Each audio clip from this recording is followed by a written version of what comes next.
Nithyanandam Paramasukadam Kevalam Jnanamurtam Dvandvatitam Gaganasdrisham Tattvamasya Ekam Nityam Vimalamachalam Sarvadhi Sakshi Bhutam Bhavatitam Trigunarahitam Sadgurum Tam Namami. Nityanandam to all the participants that are here with us. I know, especially today, all of us are eagerly waiting for what is this special session Swamiji is going to be having with all of us today, given that Swamiji had revealed something extremely powerful and taken all of us through a series of powerful sessions and revealed to us about a very, very, very powerful secret about the existence of extraterrestrial beings, how through what is Charya Pada, Kriya Pada, Yoga Pada, Jnana Pada of Hinduism, and a lot more. So yesterday was a real spiritual feast, right? All of us enjoyed yesterday. We got a lot of you sharing, saying that how amazing it was sitting in the session yesterday. So today we are going to be having that. So make sure you are inviting your family members or friends. Just one day, surely this one day they can spend with you here sitting in the program. Anybody here that is new, please let me know if you are here for the very first time. You can just put it in the chat if you are here for the very first time.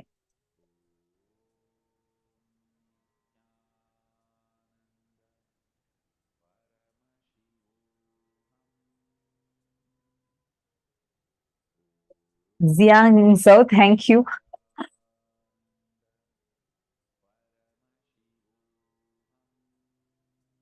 Yes, today we are going to be entering into the higher dimensions of existence. We all know about the horizontal time zone where all of us are learning about the time zones like EST, Eastern Standard Time, Pacific Standard Time, or Indian Standard Time. This is the way how we know as horizontal time, right? We all know each of you are from different countries. As the time is different now in China, it's different in Canada, it's different in the US, it's different in Singapore, it's different in India. Each place has a different time right now. It's different in Fiji. We have like people from all of these countries and much more. So now the time zones that we are aware of is only in the horizontal plane. But there is existence in vertical time zones. Understand, this is very different than the horizontal time zone. In the horizontal time zone, probably the weather would be different, the feel of it would be different, the country, the culture would be different. Here, not just the culture would be different across the planes of existence, your very body would mutate. It will be completely different in each plane of the existence. And these are called as the vertical time zones. Today, we are going to be learning about the existence of parallel universe, vertical time zone, and the various states of our consciousness, and a lot of these powerful subjects. And we are going to get ready, prepare ourselves to receive the revelations from today's darshan. I am so eagerly waiting. Like, since today's darshan got over, I'm like, oh my God, why is the time moving so slow? Right? Every minute, I'm like, oh my God, it's so slow, so slow. I'm just waiting to see the darshan today and listen to what Swamiji is going to be revealing today, because it was just extremely powerful. So let's get ready. You all can feel free to interact with us. Just let me know if anyone is here completely new. this sessions you would really thoroughly enjoy, because you would have never heard these concepts before. And these are amazing revelations from Swamiji. So I'm so excited. Ma Ankita, get Ma Anisha also. Let her not miss the session. I only see you on camera. Get Ma Anisha also. Let her also sit, because this session, the first session today, every session is very, very important, because this session that we are going to be learning now is going to be on the vertical time zones, which is like a basic understanding you need to even have to cognize what Swamiji is telling about the Kriya Pada and all. So make sure that nobody misses. Any one of you, if you want to invite someone for today's initiation and they are completely new, I request you all to please get them now for this session, so that they do not miss out on this important revelation. Please kindly get them to come and sit with you right now. They can sit with you and attend.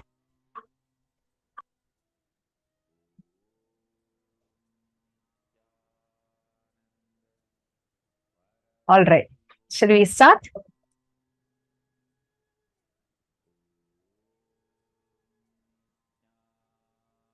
How many of you are excited?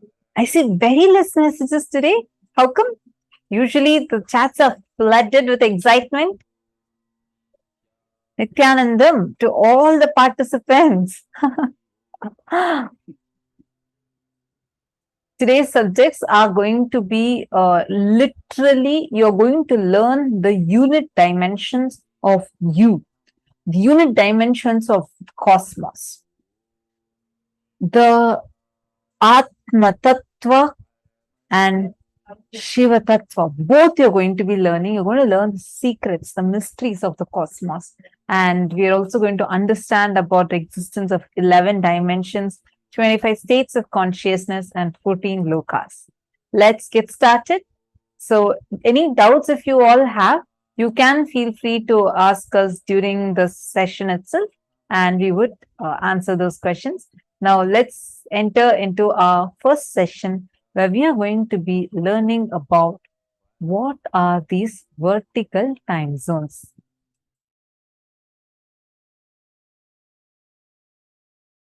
Vertical time zones exist.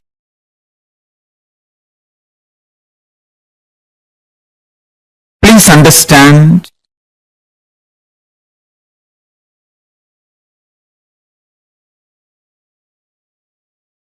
let me present exactly what I mean by the word vertical time zones.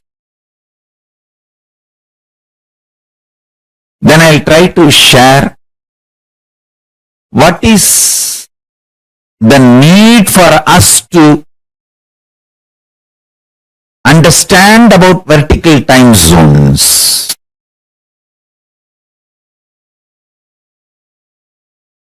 See, all of us know the time zones like Pacific time zone. We say East Coast time zone, West Coast, Central time zone. In India, we have Indian Standard Time. The time zones in this planet Earth is horizontal time zone.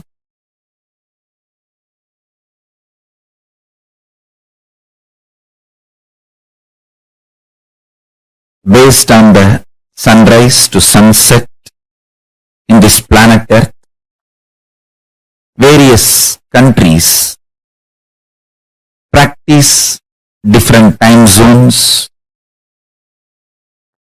All the time zones observed, practiced in the planet Earth, I call them horizontal time zone.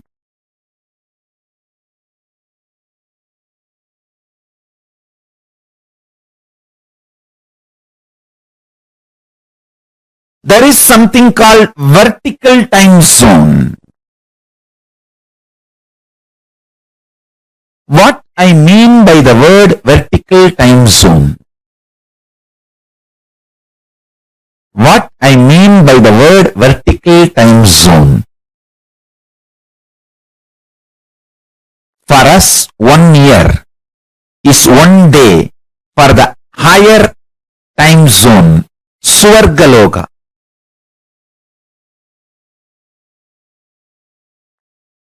That is why Nataraja, the god of Swargaloka, receives 6 Abhishekam in a year. Because for Devatas in Swargaloka,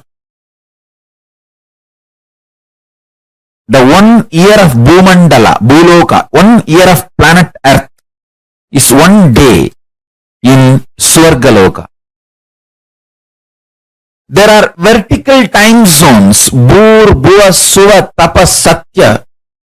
The Satyaloka, where Brahma resides, there 1 day of Brahmaloka is 4.32 billion human years. Understand? 1 day of Swargaloka means the vertical time zone above us. Bhur, Bhuva, Suva, Tapa.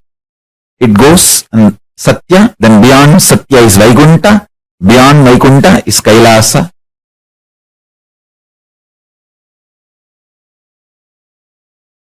Below Atala, Vitala, Sutala, Talatala, Batala.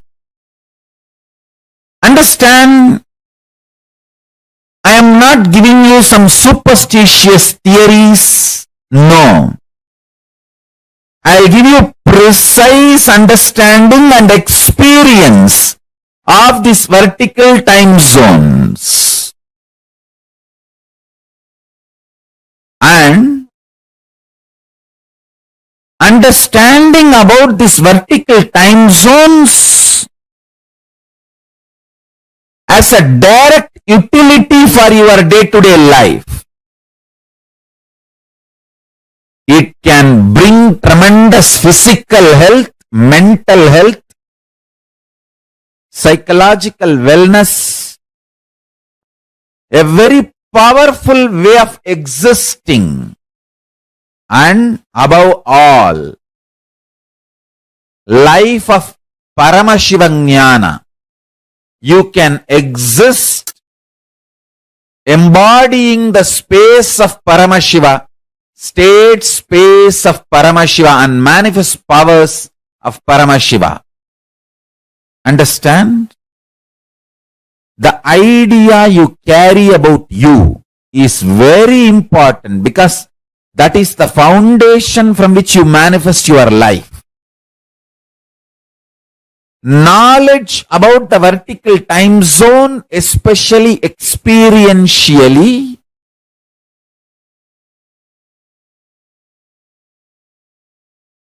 can change absolutely your life for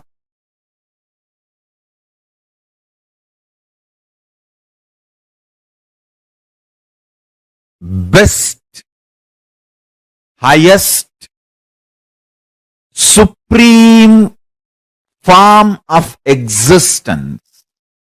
The Paramashivam makes you experience the state space powers of Paramashiva.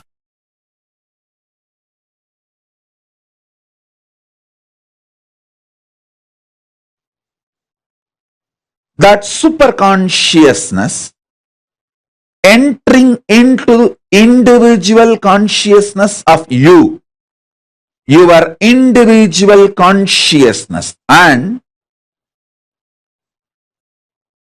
mutation happening, you manifesting. That superconscious mutation is the ultimate, we call it moksha, ultimate liberation, Paramadvaita Anubhuti. In Sanskrit, we use the word Paramadvaita Anubhuti, ultimate oneness. Hindu tradition, Sanatana Hindu Dharma is focused focused on this superconscious mutation, ultimate oneness, Sanatana Hindu Dharma reveals about this cosmos.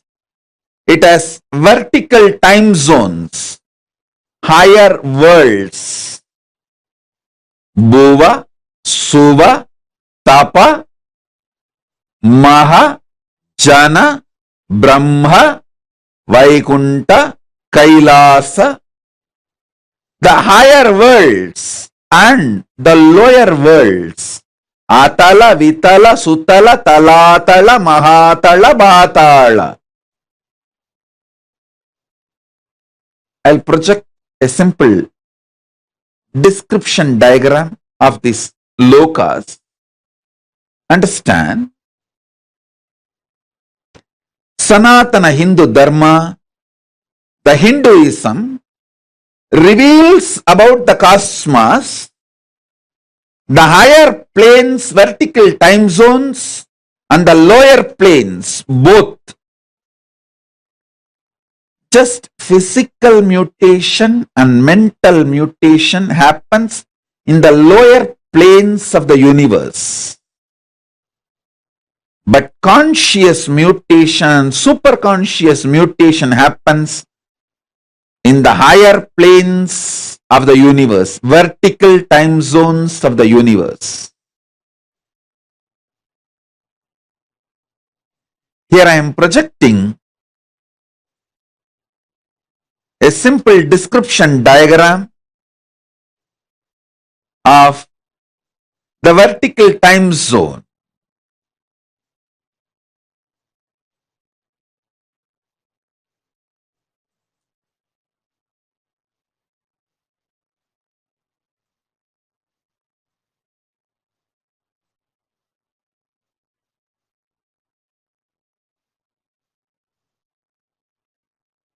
So understand,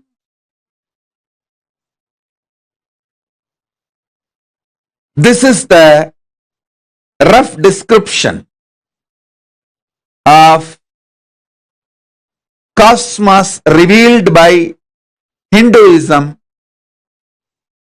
the vertical time zones, Suvarloka, Maharloka, Janaloka, Tapaloka, Brahmaloka, is where conscious and superconscious mutations happen.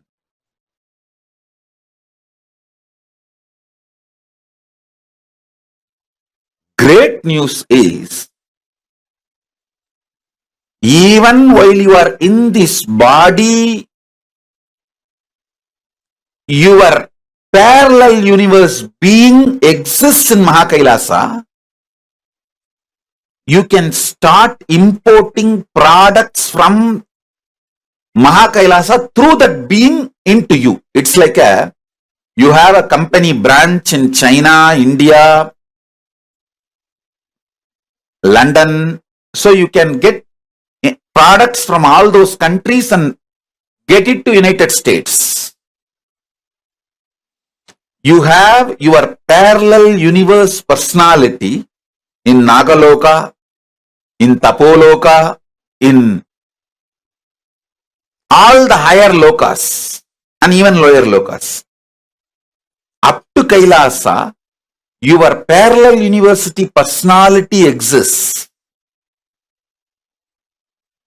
You can directly, through that personality, buy whatever you want to buy in Mahakailasa and get it imported to this body.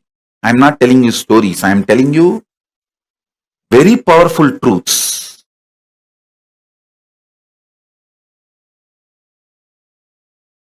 Understand, last few satsangs I was explaining about these 4 points. Matter, mind which experiences matter, intelligence, buddhi which makes decision, consciousness, pure space of Paramashiva. This 4 component put together is your reality. In horizontal time, all these four are equally felt. I can roughly compare like a 25%, 25%, 25%, 25%. 25% matter, 25% mind, 25% intelligence, 25% consciousness. That's the way you experience the reality. If the intensity of the consciousness increases, for example, the consciousness becomes 30%. So, its influence on the buddhi, intelligence also increases. So, intelligence becomes 30%. Then naturally the mind's intensity drops. The matter's intensity drops. So, this two becomes 20-20 and this two becomes 30-30. So the whole thing tilts, means you enter into the vertical time zones. 100% only pure consciousness and zero intelligence and zero mind and zero matter. That is Kailasa. Because you don't need buddhi, you don't need mind, you don't need matter for your existence. You exist as a pure space, pure consciousness. That is Kailasa. And same way, you neither feel conscious, almost 99.99999% only matter, less than 0.0000001% mind, then lesser than that 0.1000001%, 0.00001% intelligence, and lesser than that 0.0000001% is consciousness. That is what is Patala. That is what is called eternal hell, lowest in the vertical time zone. Understand? Highest peak point of the vertical time zone is Kailasa, where 100% consciousness, pure consciousness, Paramashivatva. No need for intelligence or mind or matter.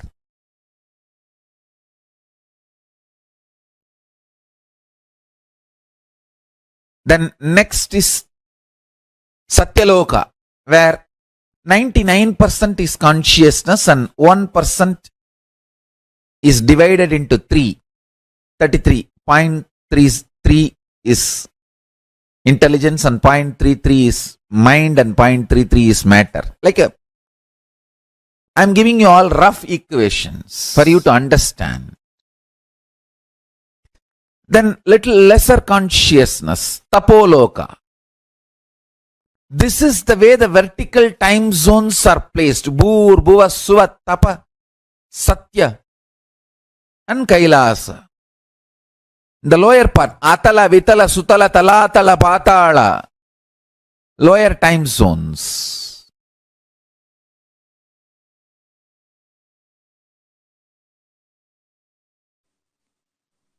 Your spine.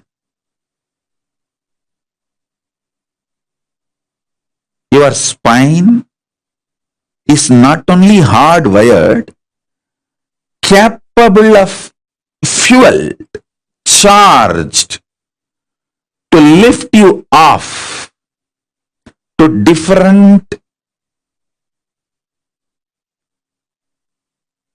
parallel universes. Understand? Even though animals have spine, because the majority of the time they spend horizontally, the spine is not capable of getting fuel with a subtle fuel called ojas. It's like their bodies are capable of receiving kerosene as the fuel, maximum diesel, but they can't handle petrol or flight petrol, white petrol. Understand this example. Same way,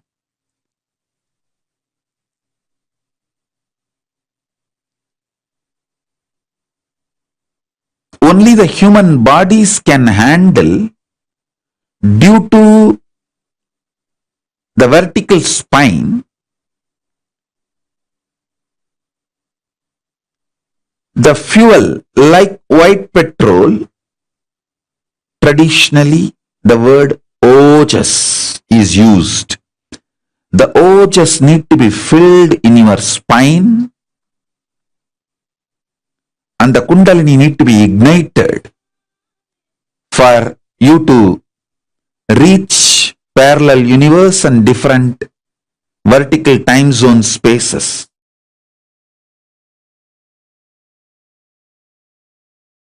With consciousness as a fuel, you can straight shoot up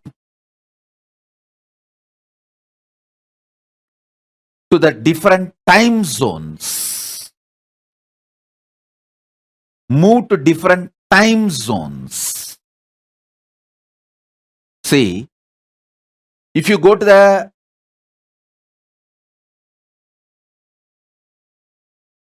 higher altitude, the world, many governments have established that station in the space research station.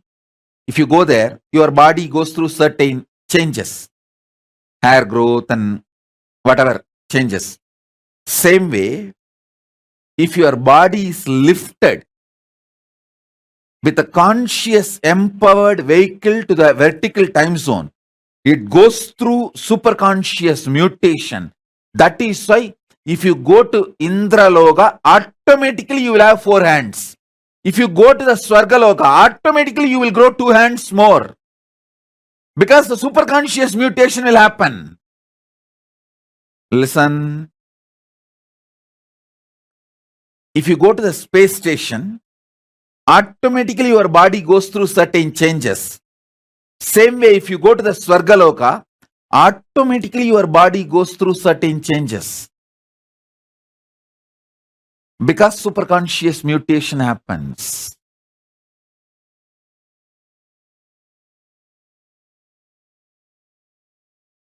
Now focus on, because these statements are too important. See, if you die without this introduction, when you go to the first loka, second time zone, second vertical time zone or third vertical time zone, you will feel shy. You will have a cultural shock. It's like somebody from Indian village comes to New York. Due to a cultural shock, he will not talk to anyone. He will just move to a corner into a shell. He will escape from life. People asked me, when I came to US, that was the first time I got into the flight in my life. I have not even seen the flight from distance. The first time I got into the flight is the flight for US, United States. And as you all know that I am from a village, but I never had a cultural shock. I just started going around and speaking in English, giving satsangs, classes, programs. The day one I landed in US, I went to Chicago to pay respects to Vivekananda. The same stage, the auditorium in which Vivekananda spoke, I went there and offered my respects. Second day, my ASP, Anandaspurana program. First time I am doing it in English. Before that I have spoken in my own bottled English. But first time in outside India in my own English. People asked me, can we get a translator, Swamiji? I said no. I'll have to learn. Let me learn.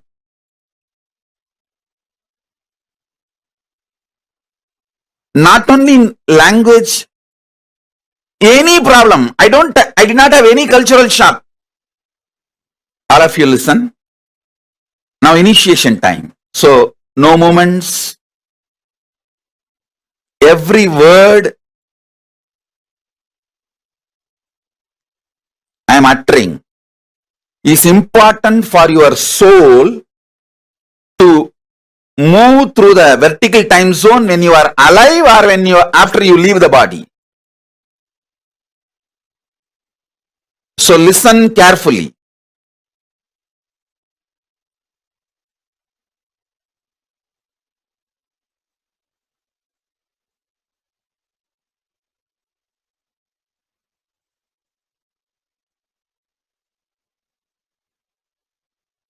Listen. People asked me, Swamiji, don't you feel a cultural shock? I said no. Because from the young age, in my village, Thiruvannamalai, I have seen tons of foreigners from all countries coming for seeking enlightenment. My gurus always had people from all over the world coming to them for enlightenment. So I was always near my gurus and saw all of that. Saw many of them. So how my gurus used to teach, I have seen. My gurus have already trained me to teach for the whole world, to be Jagat Guru. So I did not have a cultural shock. Now I am trying to train you not to have cultural shock when you go to KAILASA. See now, whatever I am telling you, if you internalize, you will not have a cultural shock, or you won't feel shy, you won't feel inadequate. Not enough when you go to the vertical time zones.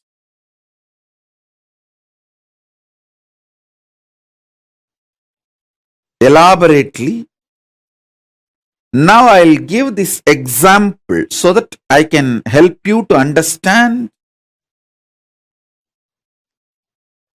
how you can face yourself in the multiverses, parallel multiverses.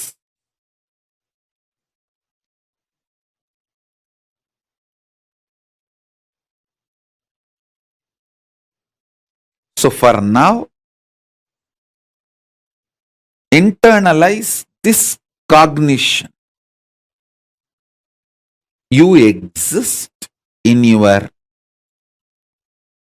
waking state and dream state simultaneously and spontaneously.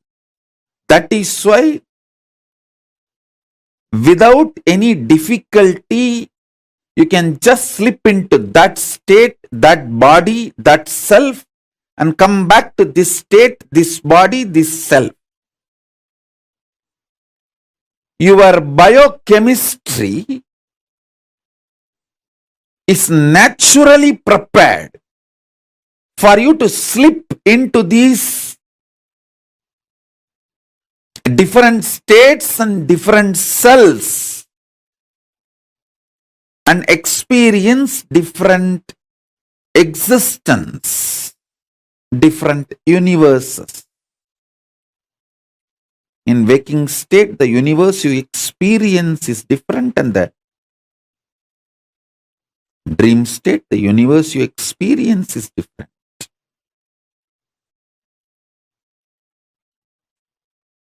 So with this understanding, expand your cognition. You exist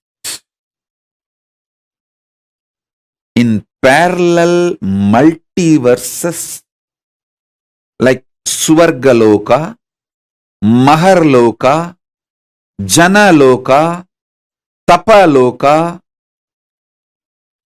and Kailasa itself.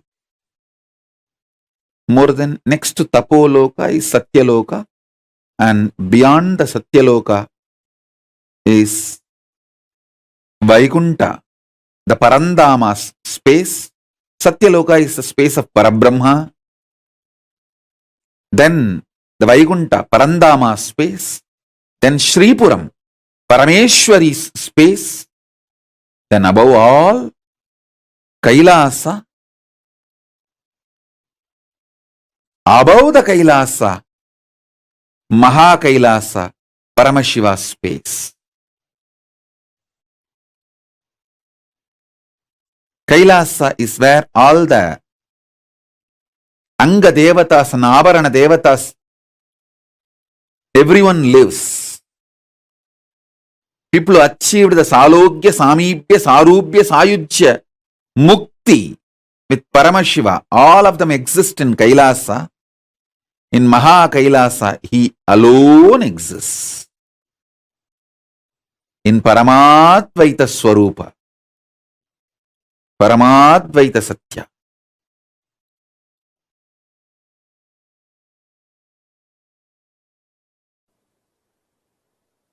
All of you have your presence in all 14 lokas.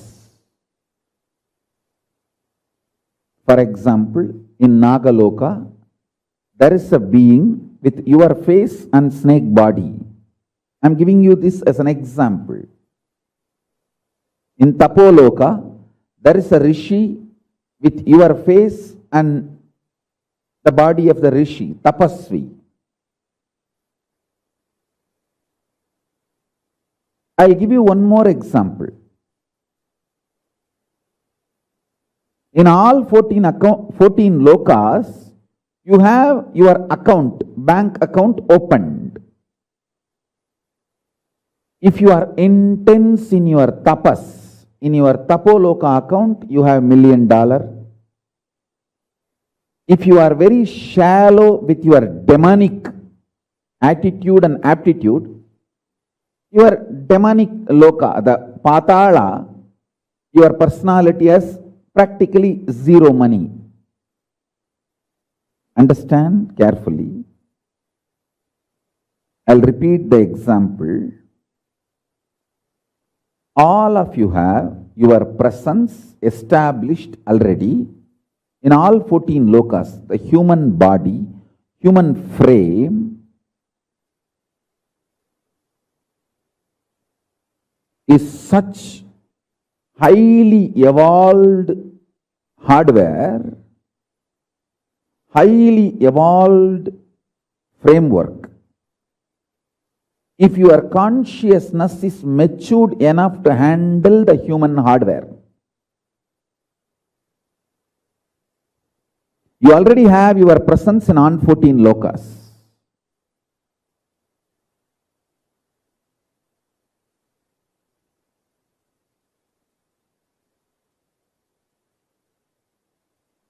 I am giving you the example. In Patala, where the demons, Rakshasas exist, there is a Rakshasa with your face and the Rakshasa body, the demon body and your face. Same way, in Tapoloka, your identity exists. There is a person with your face and a tapasvi, great rishi body. The more tapas you do, your Tapoloka identity is strengthened, empowered. The less demonic activities you do, your demonic personality in Patala Loka is slowly dissolved. He loses his power over you and he is also slowly dissolved and you are liberated. You have the freedom to strengthen any of this identity in this 14. You have a freedom to strengthen or weaken. Any of these 14 identities, you can be demon. If you continuously come to powerful conclusions that demonic qualities are the best to succeed in this world, if you come to this conclusion again and again and start acting on this conclusion, Be very clear, you are strengthening your demonic identity and you start planning your future in Patala, the Asura Loka. If you come to the conclusion, very dharmic way of living, win-win, will always be the best strategy.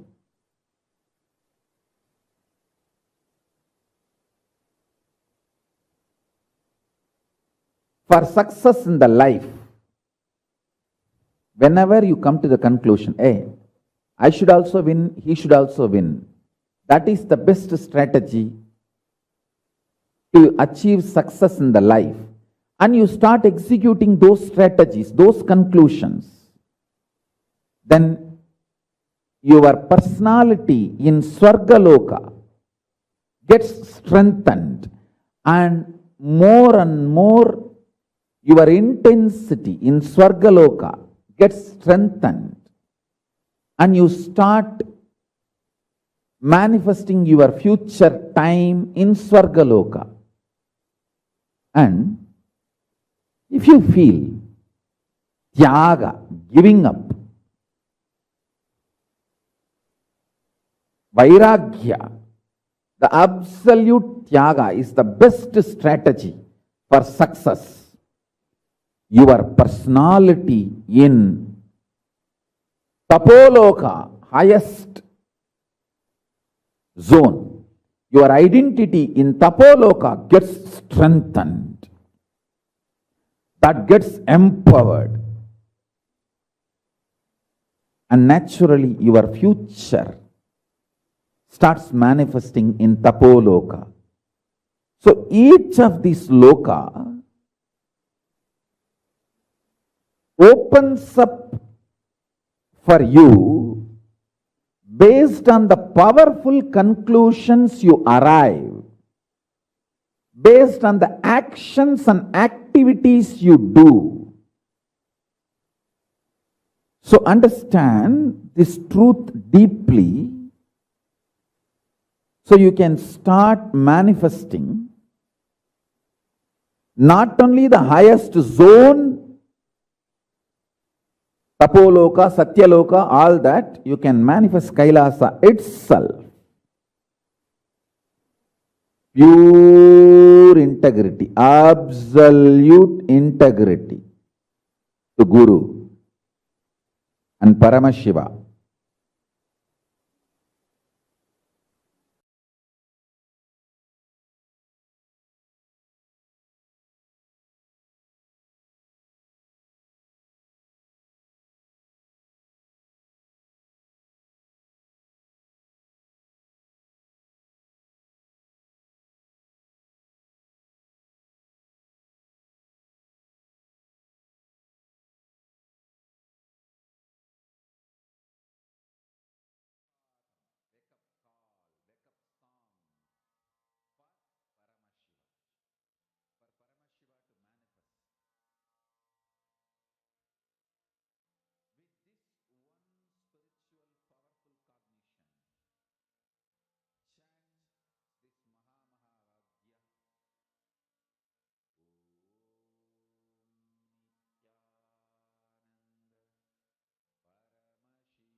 Yes, Nithyananda.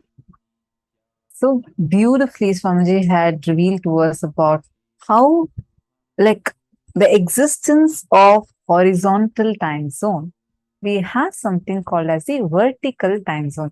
So Swamiji elaborately explained it to us how the vertical time zones, the lokas exist, how we all are in this plane where we all are in the bhuloka.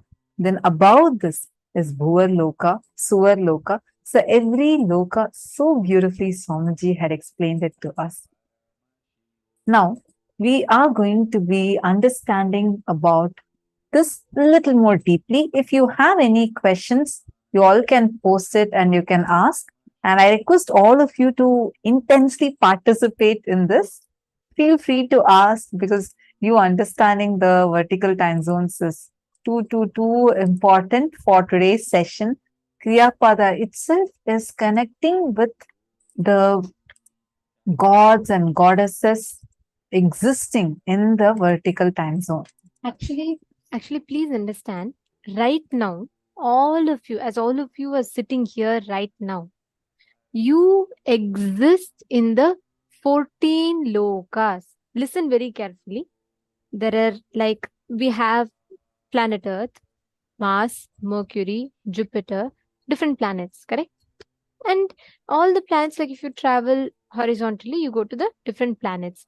Listen very carefully. In Mrigendra Agama, there's an elaborate description, not just in Mrigendra Agama, in so many different Hindu scriptures, there's an elaborate description of the parallel universes. There's an elaborate description of 14 such lokas, 14 such worlds that exist. Nithyananda Yogini is asking Mahakailasa. Paramashiva is outside of this universe? Yes. Paramashiva, like Swamiji explained yesterday, he is inside you also. And he is on the higher up in the vertical time zones also. Listen very carefully. Right now, your same existence exists in the 14 lokas. For example, let's say Ma Ankita.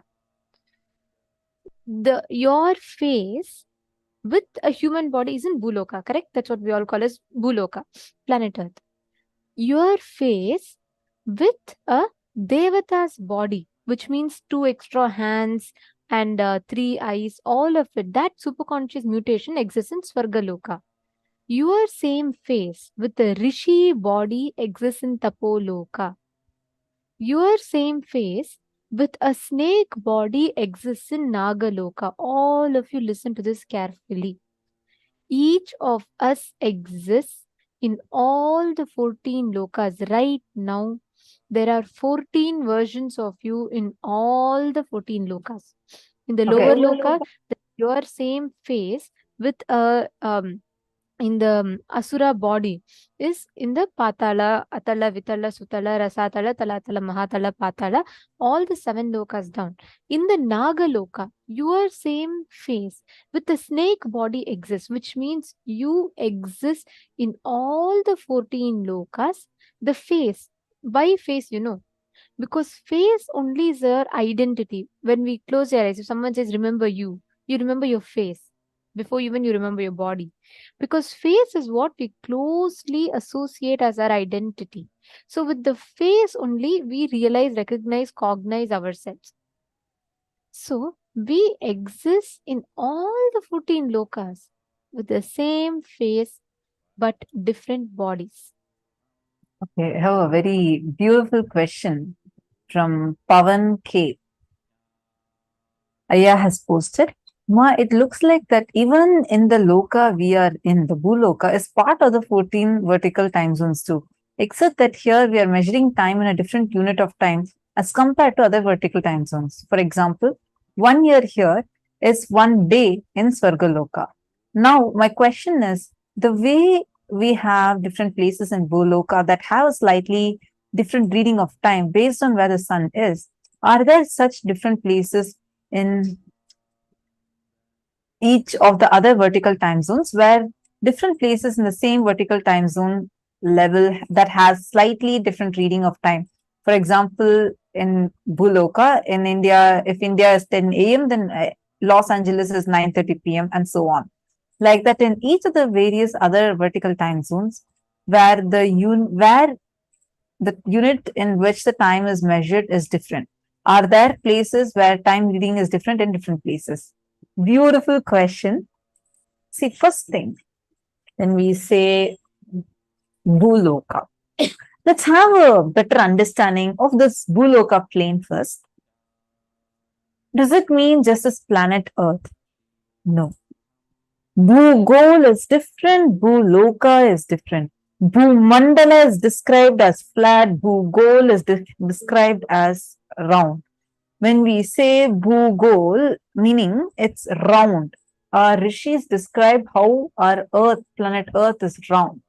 But Bhuloka is this entire galaxies, everything that we know as the known universe. And what the scientists are thinking as, okay, these are few, okay, for example, the next nearest galaxy to us is the Andromeda galaxy. Now, like this, all these descriptions are part of the Bhuloka plane only.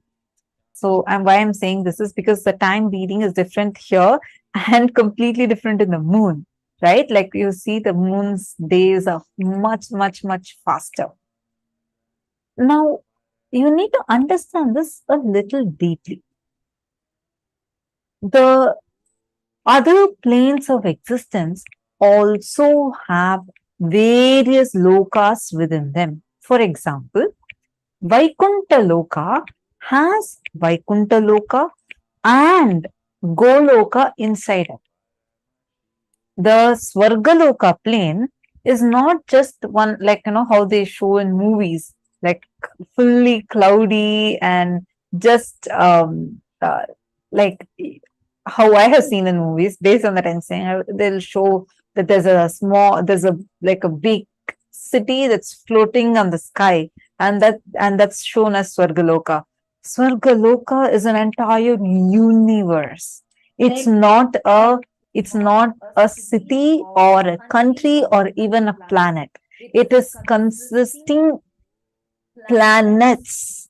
It is consisting galaxies. Like, for example, Trishanku's Swarga exists in the Swargaloka category. It is just below, a few thousand yojanas below the Swargaloka. For Dhruva, the Loka that Mahavishnu created also is part of the Swargaloka. Like that, within Swargaloka itself, like how we have Earth, Jupiter, Mars, everything, like that, within Swargaloka itself, multiple exists. And the sun that we know is only one of the 12 suns. Our sun is actually extremely small compared to the Adityas. There are 12 suns. Surya is different, Aditya is different. The sun that we have is Aditya, not Surya. There's actually a very detailed descriptions that Swamiji gives on this. These are completely different than what we generally understand, cognize. This is the things that are revealed in the Agamas and elaborately given. Listen, Mrigendra Agama has clear descriptions of each of these lokas. I'll give you one more example. Heaven and hell, roughly equated to Swarga and Naraka, correct? I used to always think, oh, Swarga means you go up, Naraka is like probably in Patala Loka. I was shocked. In Mrigendra Agama, it is clearly given Swarga Loka and Naraka Loka, Yama Loka also exists in the same universe as Swarga Loka. These planes of existence are not, see, when we see the image of the 14 lokas, it just looks like, oh, okay, you see, it's like a small, like all of them are like looking continuous as just one loka, you consider probably like a city, a floating city. But these are galaxies, planets, like it's an entire universe by itself.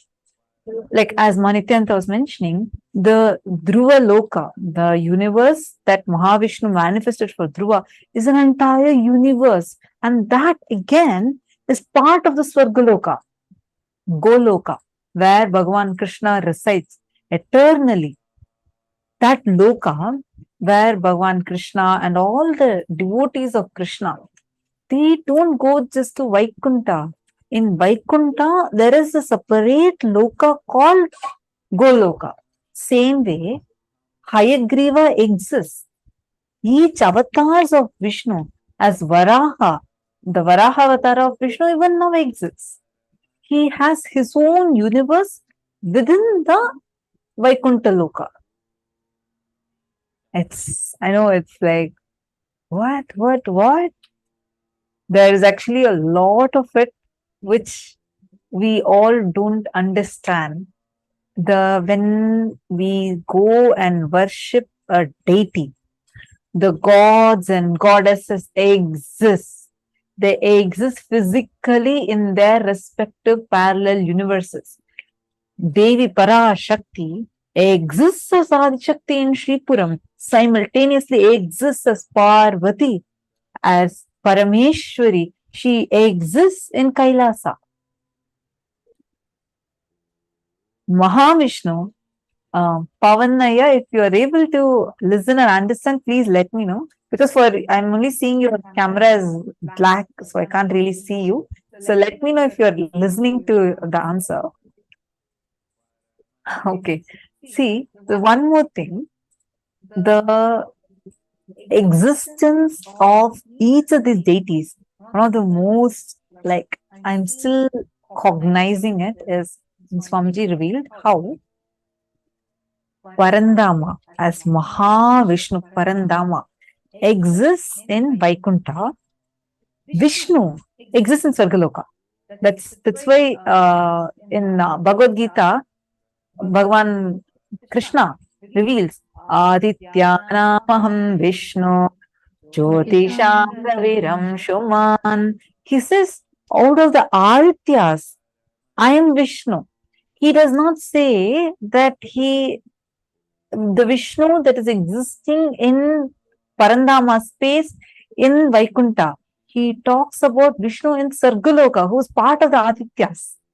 So, if you actually understand our scriptures, you would be your mind will feel like it's just expanding. It's too much to cognize. And also, one more thing we need to understand, Pavanaya, right? Within Earth and Moon itself, there's so much of difference. Like, for example, we all know that one lunar day is 14 Earth days, correct? By the time the Moon finishes it is 14 Earth days, which becomes one lunar day and night. Time acts differently within Earth, within the Bhuloka, the Bhumandala itself. Now, the way Tapoloka, the gravity that acts on Tapoloka and the gravity that acts on planet Earth is completely different. Listen very carefully. In planet Earth, the more thoughts you have, the more you are pulled down. The mass acts that way. In Tapoloka, the more you have, like the less you have the thoughts, the less gravity pulls you. Sorry, the more gravity pulls you. Gravity in Tapoloka is unclutching. Whoever is unclutched are pulled down and are existing in Tapoloka. Like this, time acts differently. Like how so many Earth days makes one day in Devaloka. 1 year makes one day in Devaloka. Like that, one whole year of Devaloka makes one day in Brahmaloka. Like that, the time calculation differs. And actually, our agamas give elaborate description of each of this, but none of us would have understood it the way Swamiji has mapped it. We all like, for me, if it were me and if someone would have normally told study the scripture, it has about this, I would have been like, oh God, it's going to be too hard to understand. What am I going to do with it? But the way Swamiji has mapped it so beautifully. When I say mapped, Swamiji has taken exactly as it is in the Agamas and revealed it to us in a language that me and you can understand. these 14 lokas. Understand? The only thing that connects you, your existence in all these 14 lokas is your breath. Right now, as you inhale, when you take a breath, you are breathing in all the 14 lokas. The only thing that connects you, each of the loka, your existence is independent. You're not, nothing else is going to be contradicting, conflicting each other. The only thing that connects all the 14 lokas, your existence, is your breath. When you breathe in on all the 14 lokas. When you breathe out in all the 14 lokas. So the unit measurement of time, gravity differs a lot in each of the lokas. The physical reactions that happens in your body in each of the lokas is different. Like for example, Swamiji tells in black hole, right? It's a lot. I know it's going to be a lot of things, but just bear with me because Swamiji has given too many things and I'll not do justice if I don't cover everything, right? So Swamiji tells in black hole, the component of time does not exist. There is no time in black hole. In black hole, time does not act on your body because time and space bends to merge with each other, which means time cancels out space, space cancels out time. So they are nullified. The black hole, that's why it's called black hole. It's beyond even vacuum. It is not just vacuum. Swamiji tells black hole to Big Bang, it's like a wormhole. So that whole merging of time and space. So time, right now, what is happening? There is time, length, breadth, depth, and time are acting on space. That is why the length, breadth, depth, we use all of these as different coordinates to measure time as each of them act against space. In black hole, the space and time just merge with each other. So Swamiji tells if you enter into black hole, you will exist eternally, like you will not age because time cannot act on you. At the same time, anything that is bound by time, which happens because of time, will not happen. It's very interesting. You should hear this. Swamiji tells if you go to black hole, your nails won't grow. Your nails will get discarded. Your the hair will get discarded because these two are growing because of aging, because of cells dying, because of that whole process happening. Only these all exist. So those components get discarded. You remain as you are in black hole, which means time does not act upon you. Now, all this is happening in the known universe. So imagine what happens when you go up to the unknown universes, to the Swargaloka. When you start traveling higher up, like for example, when you go to Swargaloka, you get two extra set of hands and two extra set of legs. The physical mutation happens. The superconscious mutation happens physically. And when you go to Swargaloka, the hunger that you feel right now in Bhuloka, when you feel hungry, what do? You go and you eat something, correct? You eat fruits, you eat something, you eat some food. In Swargaloka, Swamiji tells the food is havis, which means you actually don't eat physically. You will feel so satiated. The hunger will feel so filled when you just smell the amrita, smell the food. The food is havis, which itself is, which is only the smell of the food is the actual consumption of the food. Okay, it's all right. It's like different truths, but it's amazing. How many of you Actually, clicking with it? yeah, actually, I just want to read out Pavanaya's message. He's posted. I was going to say, it feels like other than Swamiji, none of us have fully grasped the concept of these vertical time zones. We fall back on discussions in Agamas or Swamiji's descriptions, but Swamiji is speaking about them from direct experience. I just want a glimpse one day on how Swamiji's experiences life for even 1 second. I should say this. One day we all were sitting in the courtyard, okay? And Swamiji was sitting, just like some Balasans, they all sitting around Swamiji, and Swamiji was having a Like Swamiji is just, it was like a very, very normal, like all of us are there sitting around, and suddenly Swamiji is just looking up. And like you'll actually see many times, Swamiji will be doing signals, like you won't really understand. It'll feel as if Swamiji is talking to someone else, like not really talking also. Just some eye movements. Only if you have lived around Swamiji and observed it very closely, you will be able to catch these. And Swamiji will be in samadhi. Suddenly, Swamiji will just bless like this. Suddenly, it will be so sweet to just witness these. One day, suddenly Swamiji said, Swamiji just looked up. It's courtyard, right? So there's like a opening in the middle. Swamiji sits on the swing and he just looked up straight. And then he said, he laughed loudly, and Swamiji said, I am sitting here, not just monitoring all you guys. I'm not running just this a few Adinams here. I'm running the whole cosmos and the multiverses. It was just so powerful, like so powerful. I got goosebumps, like literally. That's true. I'm sitting at the feet of Paramashiva. He's here physically. That's all we know.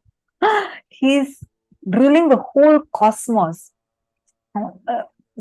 Sometime later, there was one attack that had happened, and one of the Adinavasis, a persecution that was done, and one of the Adinavasis got very badly injured. And they had actually, they wanted to attack Swamiji, and therefore they bursted a gas cylinder into the Adinam. So it was a huge attack that anti-Hindu elements did. And one of the Adinavasis got severely injured. Third degree burns, with third degree burns. And they said 75% of his body has been completely burnt. And the chance of survival was 0. I think 3% or 3%. And they said, like, impossible. He doesn't even need to be admitted into the hospital. Like, he won't survive. Swamiji said, tell the doctors to do their work. I'll take care. I'll do my work. And then, so Swamiji said, like, Swamiji made sure that the Adinavasi is getting admitted in the ICU, and he's being attended to, given the best medical care. And then Swamiji said, I'm going to enter into Samadhi now, and I'll take care. So Swamiji goes into Samadhi. The room is completely dark. Okay. So this person is like in his last breath. That's how it was. Heart rate is crashing down. And the sannyasi who's taking care of this assistant, who's actually taking care of this whole thing, was updating to Swamiji. So after Swamiji enters into Samadhi, no one will go there. This person was waiting, this sannyasi was waiting outside and gets a call from the hospital. The doctors are saying that clinically this person is dead and the life has left, heart rate stopped. We couldn't save.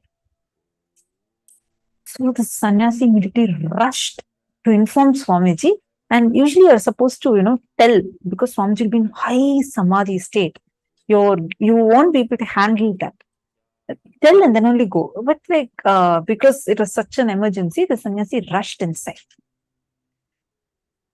Swamiji was, so what this person described was, when they saw that there's a huge form just sitting, like a huge form, double, triple the size of Swamiji, and intense, like an intense ray of light. It's going even through the ceiling. this intense blue shaft of light. And this person saw that, freaked out, ran and came outside because human mind can't understand it. Right? See, for us now listening to it, like as an experience, it's easy to like, oh wow, wow, if that happened, I would have definitely stayed there. No, the energy, human mind cannot handle it. So he rushed and came out. And then sometime later, just few minutes later, Swamiji had settled from Samadhi. Swamiji called that person to come back. And then Swamiji asked, what happened? Why did you rush and go off? Then this person was trembling, shivering, and told Swamiji, I came here to give this update, but then I saw like this. My mind didn't work. I just got so afraid and I ran away. And then Swamiji laughed and said, that is why I tell you guys, warn you guys not to come when I'm in Samadhi. And then before even this person updated Swamiji saying that hospital, the doctor said that the person has left his body. Swamiji said, tell the doctors not to worry. Soul has re-entered the body. I have taken care. Soul has re-entered the body. It's like, this taking and putting it back inside. And then Swamiji said, and I have myself entered into that body and completely healing it. And this person was shocked. This person said, Swamiji, just like 20 minutes before, I got a call from the hospital and this is what the doctor said. So then, of course, Swamiji is saying, so called back and checked with the hospital. Actually, the hospital, they said that we've been trying to reach you. Your number was not reachable. I don't know, some miracle happened right after we called you. In just a few minutes, suddenly this person started breathing. The soul, like, it just felt like the person came back alive. And all of a sudden, rapid healing is happening in every cell. The doctors could not believe what was happening. But of course, we know it was Swamiji. Swamiji is, there's this beautiful line comes in the Kirtans. It says, Leela Manusha Veshanitya, where like literally he's playing this whole thing. Like it's his Leela. Swamiji will tell in satsang, no? It's too difficult for you to prove that Swamiji is a human being because he lives these, it's like the kind of experiences you will be having, it's beyond your human mind's even understanding. What Swamiji does, when Swamiji says, I'll take care, I'll heal you now, I'm giving you healing now, or I'm entering into your body now, it's not a joke. It's not that Swamiji is just sending some energy. Physically, he is attending to you. He is connecting with your very bioenergy. He's sending his very energy inside of you. And this is like a very, very, very powerful. This Pavanaya's message reminded me, we cannot understand how Swamiji exists. Because the way he exists, it's a like different frequency altogether. It's very difficult to try and wrap it around. But one thing we can do is definitely enjoy these, just being a part of these. Imagine even learning about the 14 lokas, right? How would you know? Like what does it mean? 14 lokas, how does it exist and how you can apply it? How will you know it? Right? It's Swamiji who's making it available for us in such a beautiful way, making it so practically available and applicable for us. Anyways, so there are here two more questions that I wanted to take. Ma Fei Li and Ma Xiangxing. Both of you asked, and it's the same similar questions. I'm just going to take it together. So Ma Xiangxing Zhou has asked, who created gods such as Shiva and Vishnu? Ma Fei Li has asked, new to Hinduism, seems there are many different Hinduism sects. What is the relationship between Krishna and Shiva, please? Okay. Now, I'll tell you all one thing. Listen very carefully. If you read our Hindu scriptures, you will see Shiva Purana will tell the Shiva related Shaiva Agamas. The Shaiva Sampradaya will tell that Shiva created the whole world. So they will say that, Shiva, just when in his Ananda Natana, when he was doing the Ananda Tandava, he creates Brahma, he creates Vishnu, he creates Devi Parashakti, he creates the whole world. And Vaishnava Sampradaya will tell The whole world came from Vishnu's Nabhi, means Vishnu's navel. He births Brahma and Shiva and all the universes, and he's just in Ananta Shayana. He runs the whole multiverses together. In Devi, Shakta Sampradaya, they will tell when Devi was just walking from the feet dust of Devi, the whole universes get created. And they tell that Adi Parashakti herself extends her own amshas as Brahma, Vishnu, and Shiva, and she manifests herself as Lakshmi, Durga, and Saraswati.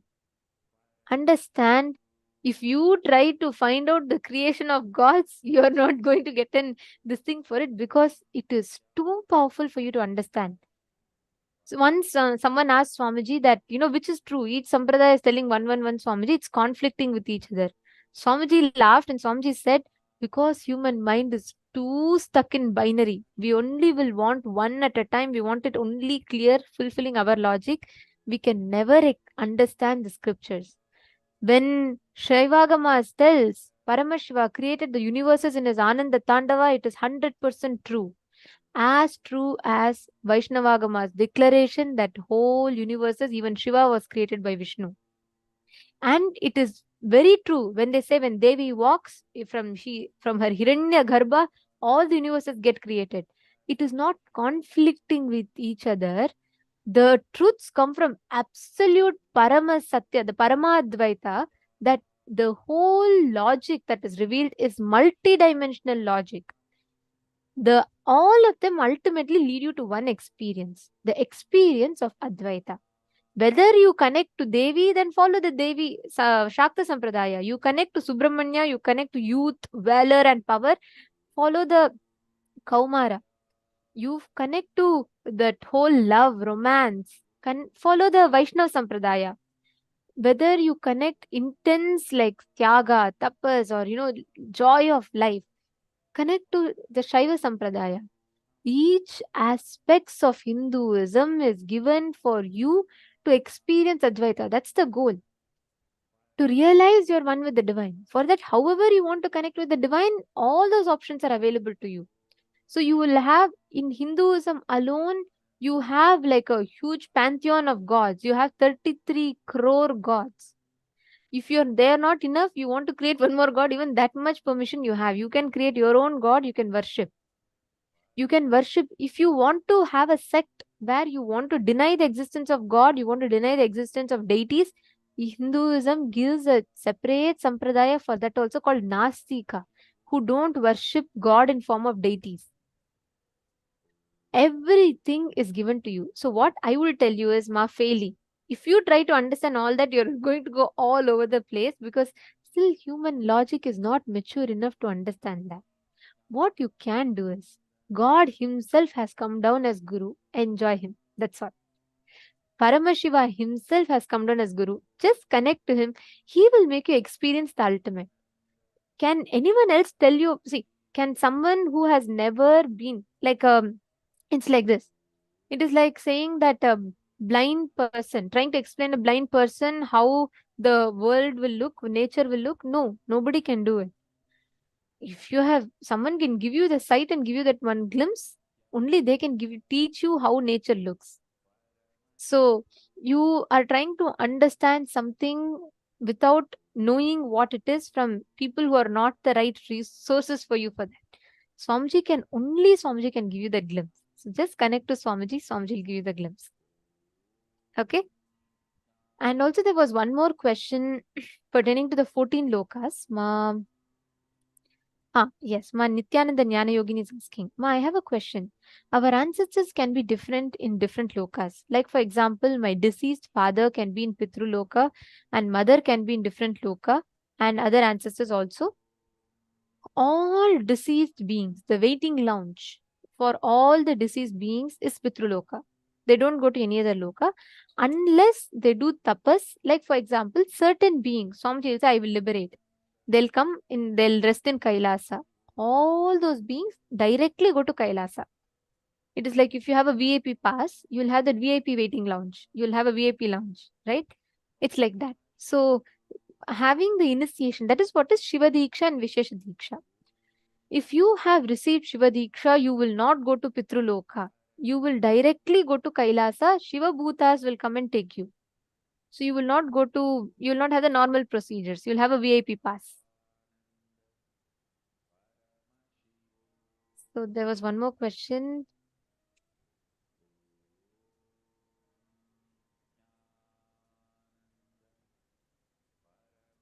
Hope all of you are enjoying the sessions. You all can ask your questions. Oh wow. Okay. So Ma Nithyananda Jnana Yogini is asking, after Maheshwara Puja, they still will be in Pitruloka? No. After Maheshwara Puja, they get liberated and Swamiji directly takes them in oneness with him. They merge. So they'll not have births anymore. See, actually, at the end of the life, right, we are given two choices. We are given the choice of whether you want to have one more life or whether do you want to merge with Paramashiva, because we all have met Swamiji and whoever has done the death process or you've received the Vishesha Diksha and Shiva Diksha, you'll be given a choice. So at the end of your life, Swamiji himself will appear and he will ask you a choice. If you say, Swamiji, I want to just merge with you, I don't want births anymore, you will just merge with Paramashiva and you'll just go to KAILASA. Or if you want to choose another body, you'll have like a conscious birth. Means you'll be like a yoga brashta. You'll come down again, you will live around the enlightened master and you'll work towards enlightenment. One more question is there. Rahul Khanna is asking, Swamiji once said that in 3 kshanas, you should take a new body. Then how does Pitraloka exist? 3 kshanas is gap between 3 thoughts. A kshana, definition of a kshana is gap between 2 thoughts is a kshana. 3 kshanas it takes for you to assume a new body. Second,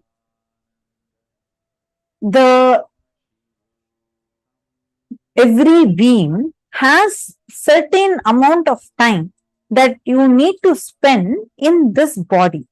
Like, it's not just that when your body gets worn out, only then you leave your body. Sometimes much ahead of it, where you actually have certain karma, the agamya karma that is there, which you have, the prarabdha karma that you have, where you, out of your sanchita karma is like a bank. Have a bank of karmas that you have that you need to exhaust. So from that, you take a part of it, and that is a prarabdha karma. So that part of the karmas you want to exhaust. So you choose that, and you have a certain time by when you want to exhaust those karmas in this body. Now, you take this body, you assume this body for a certain period of time. But due to unfortunate reasons, sometimes sickness, sometimes accident, something, it makes you leave your body ahead of the time you're supposed to leave. You will still have the time that you're supposed to spend in this body, in this lifetime. So your soul will be with the memory of this birth, with whatever you've done in this birth, with that memory. You will be in a waiting lounge called as the Pitraloka. And the Pitraloka also will have, now for example, let us say your ancestors passed away long back, right? Like, let's say even 60, 70 years back. The parallel universe existence of them would have already assumed another body. All of us do have certain component of us existing in Janaloka. Janaloka is where Pitraloka is. Janaloka is the universe where Pitraloka exists. You have your own parallel universe existence, which is existing in that. Rahul Khanna Ayya is existing in Bhuloka. Rahul Khanna address Bhuloka is existing here right now. We are talking to us. Now Rahul Khanna, who is also existing in Janaloka, is there with address called Janaloka. We all stop our address probably in our state or in our country. Now, maybe if we start knowing the existence and start this colonization in Mars, all of that, then we'll start putting address of Earth also. But Hinduism has 14 lokas. So your address would probably end in Bhuloka here. So now in Janaloka, there is your parallel universe existence. Now, whenever you assume a body, when you say that this person shall get liberated and you're offering Maheshwara Puja, so if the person has already assumed another body, the karmas that are there with that person who has assumed another body, that karma load will get dissolved. But the person will have a conscious choice to either continue that birth or leave the body. I hope now it's clear, Rahul Kanaya. And Anas, that is why it varies. So when people are taking like the long time gaps between each, that 3 kshanas varies. And one more thing also, Swamiji tells, see, your existence in all the 14 lokas gets strengthened by the thought currents that you entertain. For example, if you believe strongly that the best strategy in life is to constantly grab things, like as much as possible, grab whatever you can, you live happily, don't worry about anything else, then understand you are existing, empowering your existence in the lower loka, in the Atala, Vitala, Sutala lokas. If you believe the best strategy for life is win-win strategy, means like, I should also get best, others should also get best. You strengthen your existence in Swargaloka. If you believe the best quality aspect of life, strategy of life is Tyaga, tapas, doing tapas for everything, then you strengthen your existence in Tapoloka. If you believe the best quality for life is integrity to Guru, you strengthen your existence in Kailasa. If you believe the best strategy for life is oneness with Paramashiva, constantly residing in him, you strengthen your existence in Mahakailasa. So in all the 14 lokas we exist, depending upon that, which thought current we cherish.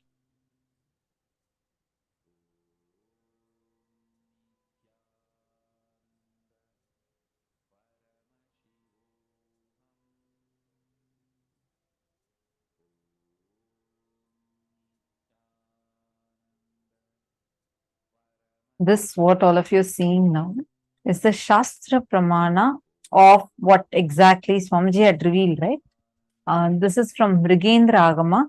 See, whatever Swamiji reveals, it's Swamiji himself authenticates it by giving us the scriptural reference, which is called as the Shastra Pramana and Apta Pramana, experience of the various masters, and Atma Pramana from Swamiji's own experience. The Shastra Pramana for this science is found in the Mrigendra Agama. It says, Tadu na kote swalokaha swargivaryam samashrayaha. Swargaloka is absolute peace and joy, an upgraded life. And this is the dwelling place of prominent denizens of heaven, which is above the Bhuvarloka, and its height is 85 lakhs of yojanas. 1 yojana is approximately equal to 8 miles. So you all can calculate what's 85 lakhs times 8 miles. So that's the distance between Bhuvarloka and Swargaloka. Maho dvikote vyastraste marichadi munivrajaha. Maharloka, the abode of Marichi and other such eminent sages, is above the Sargaloka, raising to the height of 2 crores of yojanas. So Maharloka is much, much higher than Swargaloka, and higher level beings go there. And this is the largest universe in the cosmos.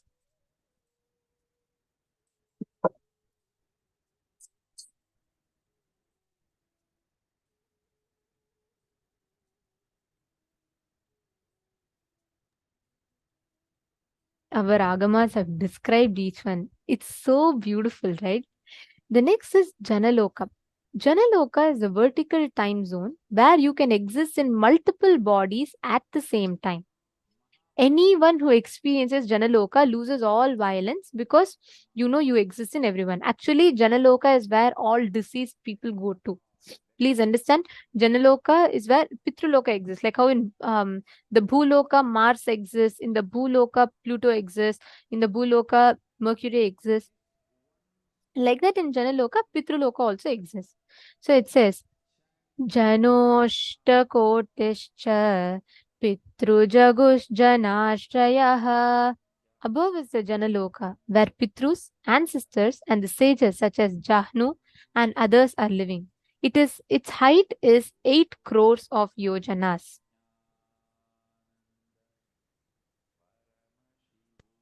Understand, all these 14 lokas, all these vertical time zones, each of this exists, and only human beings can travel to the 14 lokas.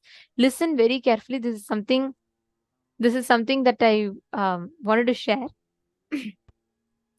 Only human beings, animals can't travel to 14 lokas. You know why? Only human beings have vertical spinal cord.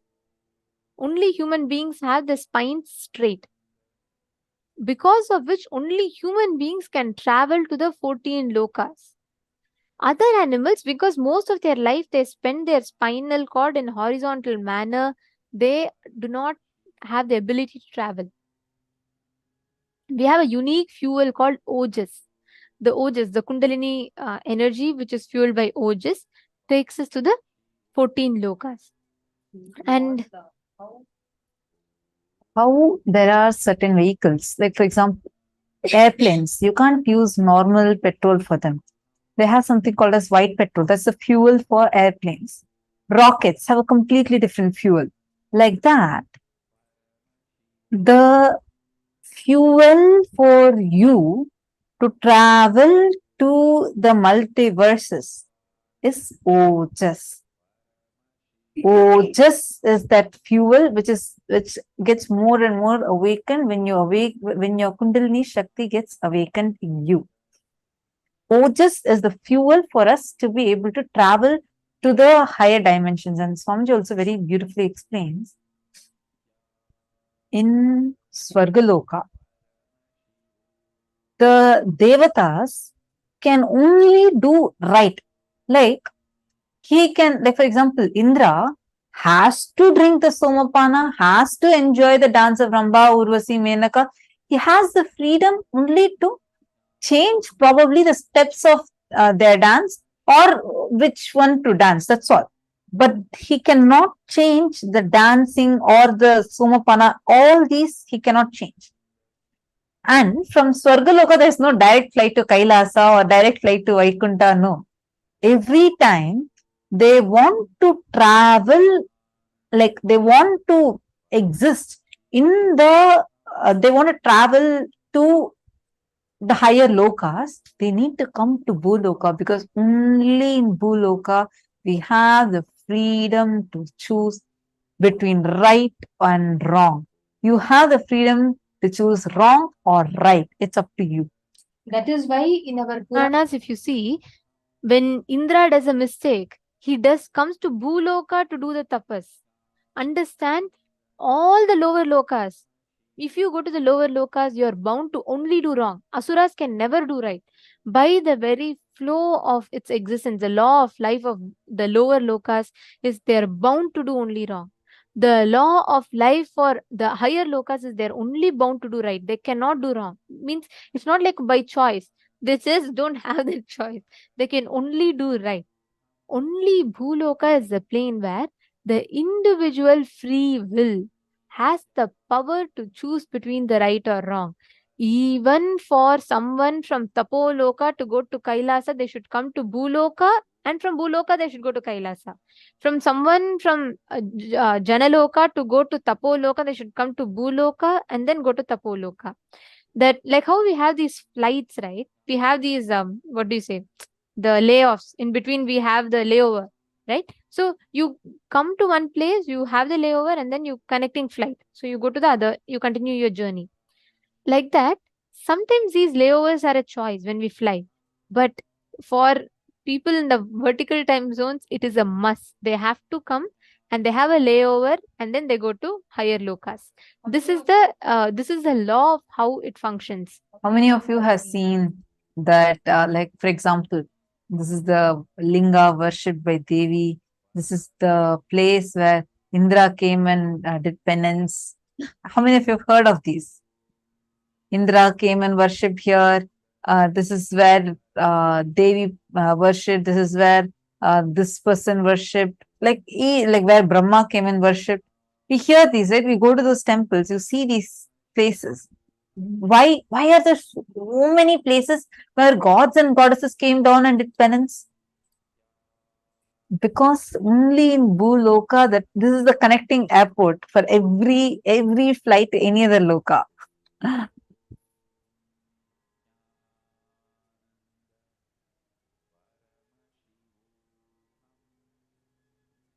Rahul Kanaya, I would say even this question is coming from a very our limited understanding of these stories and the way things happen. There is a certain flow. See, for example, why he did what he did. There are certain thought currents that are frozen. He does not have the choice. See, based on what are we saying, something is right and something is wrong. It's based on our understanding. For example, we will also say, oh, then how is it right? We are saying Sargaloka, always Devatas can only choose right. Then how is it right that he's enjoying with all the apsaras there? That is the right understand. Every loka has a certain flow of existence, which is called as Sanatana Dharma.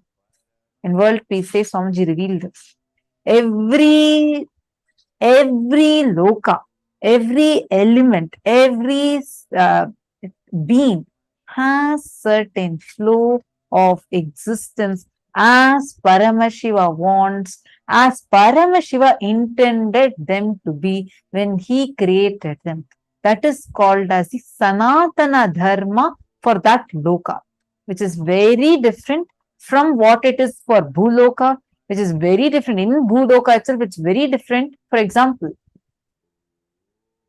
in Ramayana, there's a reference where it says Rama had killed Vali, and when Sugriva was away, Vali was having Sugriva's wife. And then when Sugriva came back, then he took his wife back. If you look at it from the logic of human beings, the dharma for human beings, it's wrong. But as per the Vanara dharma, the Sanatana dharma, which is given for Vanaras, it is right. It is not wrong for a Rakshasa which is Ravana, to kidnap and marry Sita. It's not wrong according to the Rakshasa dharma, the code of conduct which is there for the Rakshasas. They can marry someone only whom they win in a battle, which is not the same for Manushya dharma. It's completely different. I know what we are discussing right now, these are all not anything people can understand with binary logic. It requires a lot more listening and a lot more depth and understanding. Like, unless we already are initiated by Swamiji and have the multidimensional thinking awakened in us, it's very difficult to cognize this. The Sanatana Dharma for human beings, for Vanaras, for Rakshasas, everything, even within Bhuloka, it's different.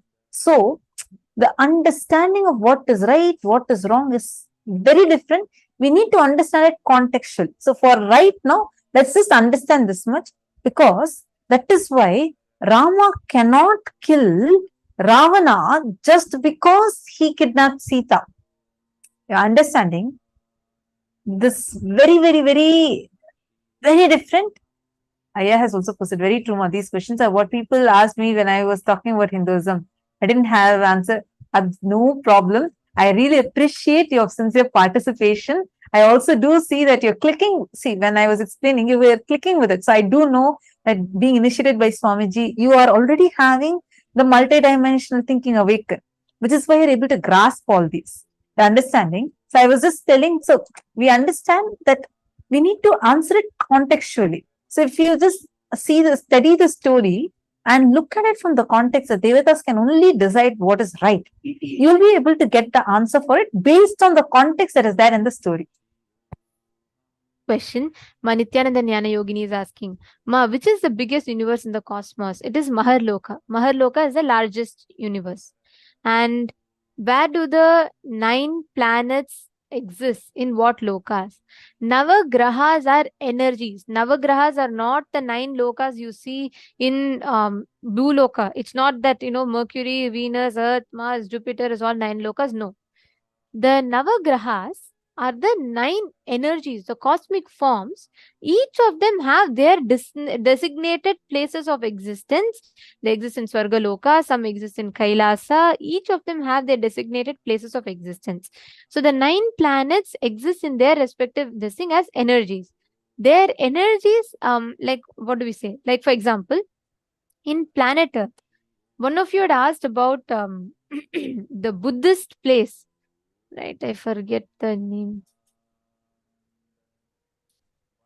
Yes, Ma Xiangmi Xi had asked also something similar. She said, if I held Rudraksha, can I in my afterlife choose to go to the Buddhist Shukhavati apart from Kailasa?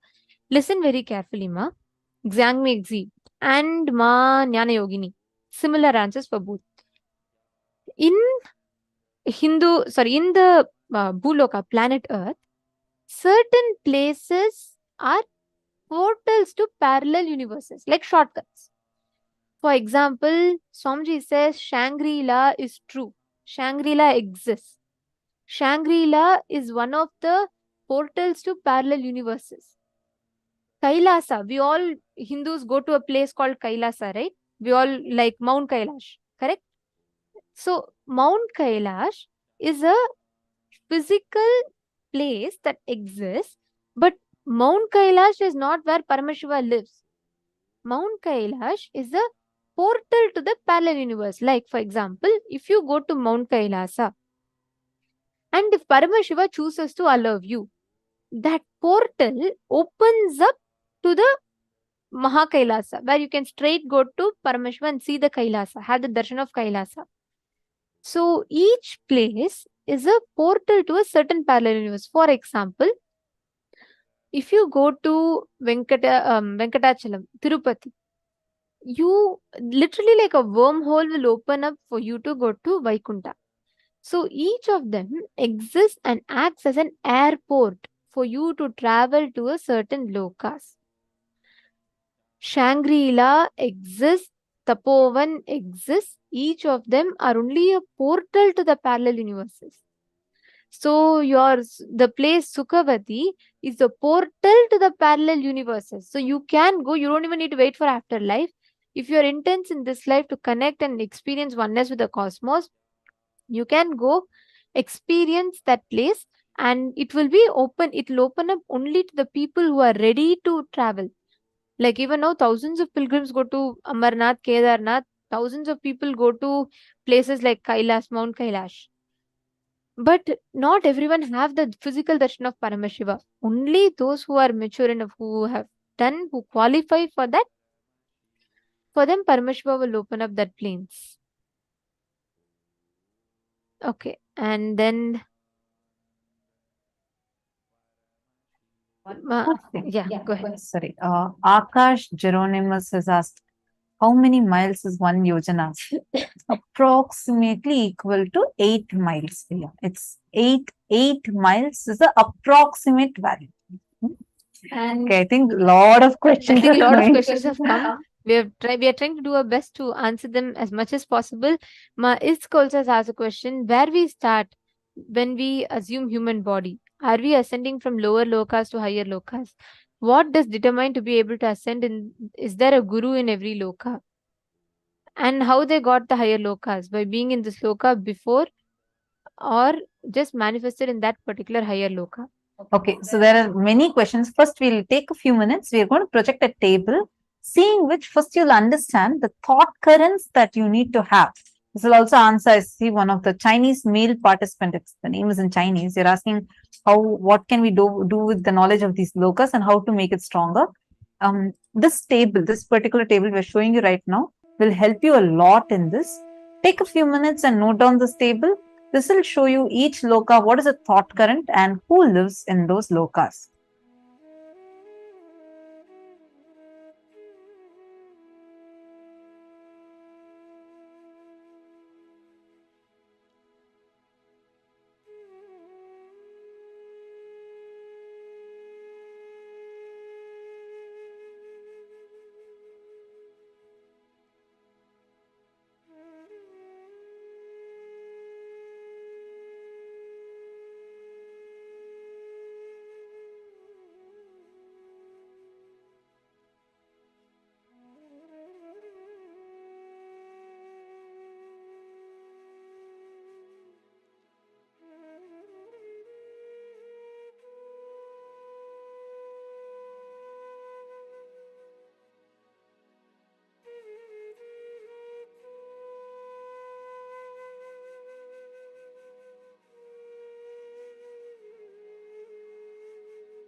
Here you all can see clearly each loka, what are the existence, what is the inner space you need to have for you to exist in each of these lokas.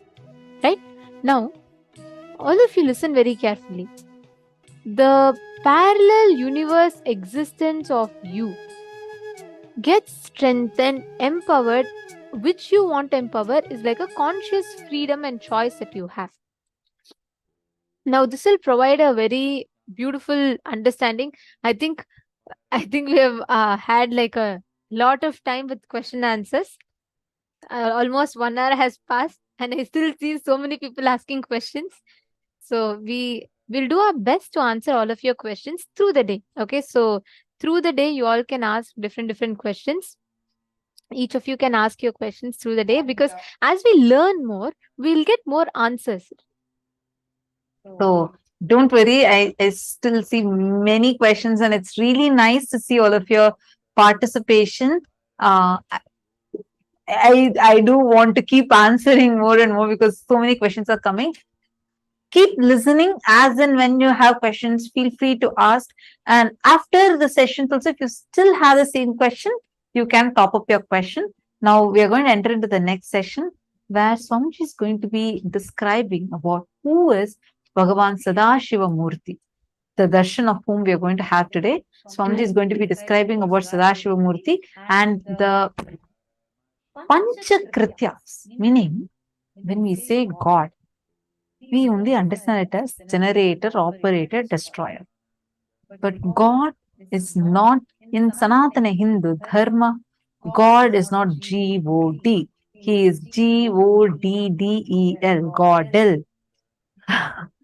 Generator, operator, destroyer, the one who puts you into delusion, pulls you out of delusion and liberates you. So this in detail, beautifully, Swamiji is going to be explaining to us now. And I have one request. I see many of you have asked some important questions. So I request you all, do not feel bad that your questions are not answered. Please do save your questions, which means you can copy paste it somewhere. And we request you all to top it up. The next time, again, we are having the question and answers after the next session, when we're addressing regarding the parallel universes, etc. You can post your questions. So Ma Vimala and Ma Azita Marak, all of you, please do post your question once again at the time where we'll be addressing the question and answers. Please don't feel like your questions are missed. You all can post it once more. We will definitely take all of your questions and we will have the answers. And if you're enjoying, do not forget to invite your family members to join now. Take a few minutes, because everything we are learning is a preparation for today's darshan. The revelation Swamiji is going to give. So please do not miss out. Make sure you're inviting them right now. Let them come and join, and let them start listening, and surely they'll enjoy. So don't worry, get them, and let's now enter into the next session, where Swamiji is going to be revealing to us on who is Bhagavān Sadashiva Murti.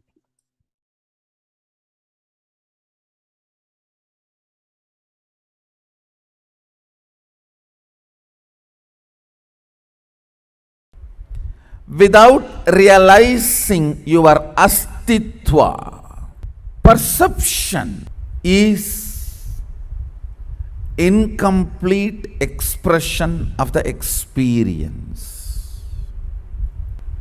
More you start seeing beyond perception, more of the existential physics is understood by you. Understand? The physics of perceived is energy cannot be created or destroyed. Physics of the physics is energy can be created, manifested, transformed, interchanged, maintained, destroyed, withdrawn. Creation is different, generation is different. For generation, you need some raw material. For creation, you don't need. Srishti, Icha Matra Srishti. Without even having Sangalpa or Icha as the source material. Manifestation. with or without or no reason. It can be generated, created, manifested in any quantity and quality, maintained, sustained, interchanged, transformed, transferred, played with, hidden, stored, covered, withdrawn, destroyed, can be made to disappear without even the trace that it existed.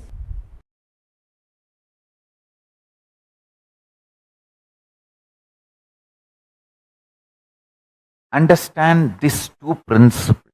How to transform your death into rejuvenation, and how to transform your delusion into liberation, pulling out of the delusion.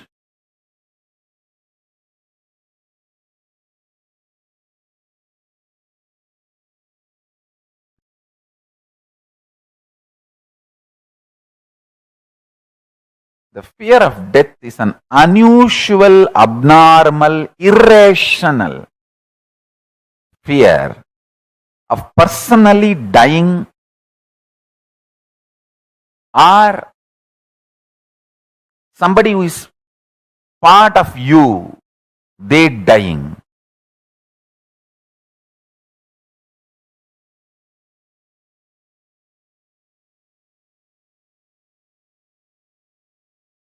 Understand this too, you will realize your Sadashivatva.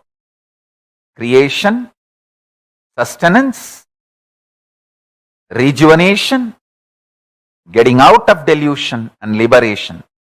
Srishti, Sthiti, Samhara, Prabhava, Anugraha. All these five will become your powers. You will manifest Sadashivatva. You will manifest these 5 dimensions, 5 phases, PHASES of you, your existence.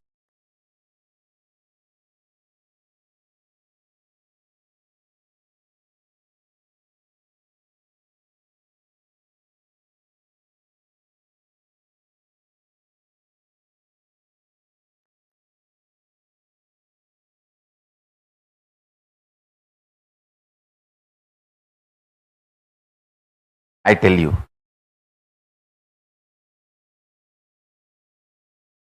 when you get out of delusion, which you created, see, when you create, oh, this is difficult, this is bad, this is wrong, I can't, and made small mole into mountain and destroyed your life energy flow, but you decide, no, work is not bad, being workaholic is not bad, it's not wrong, nobody is exploiting me, I am stretching myself and becoming alive, active. By working, nobody died. Only by lying, everyone fell into depression and died, destroyed themselves. By being active and overactive, nobody died. Only by over lying, people fell into depression and destroyed their life.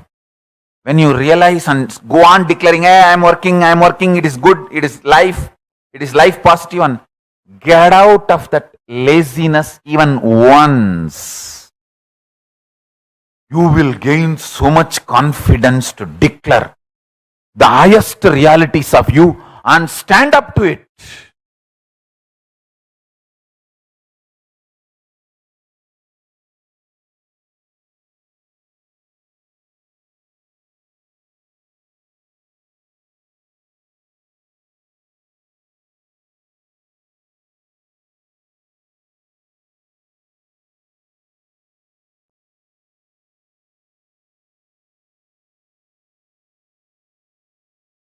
once I got addicted to this hotel coffee.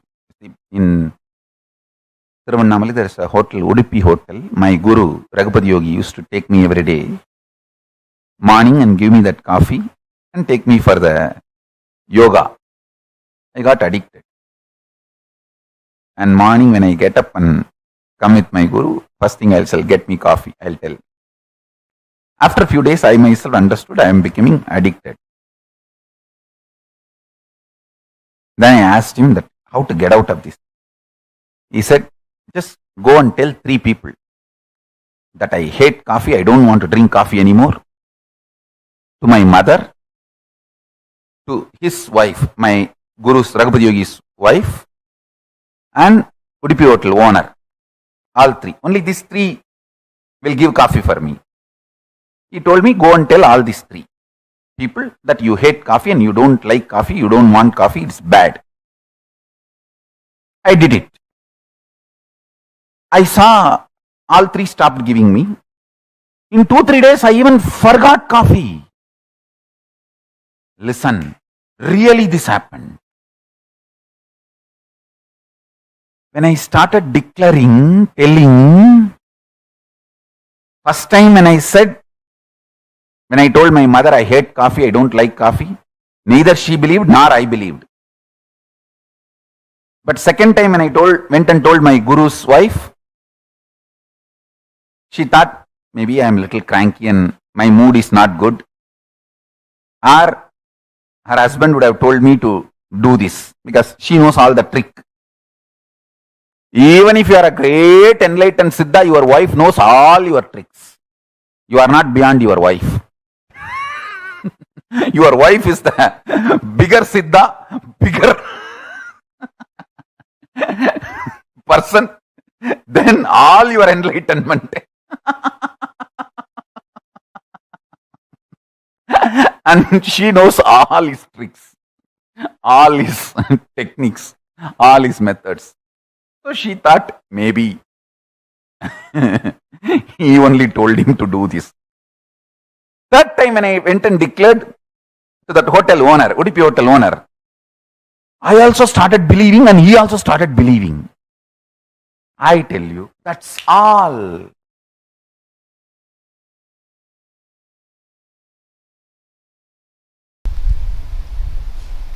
Creation,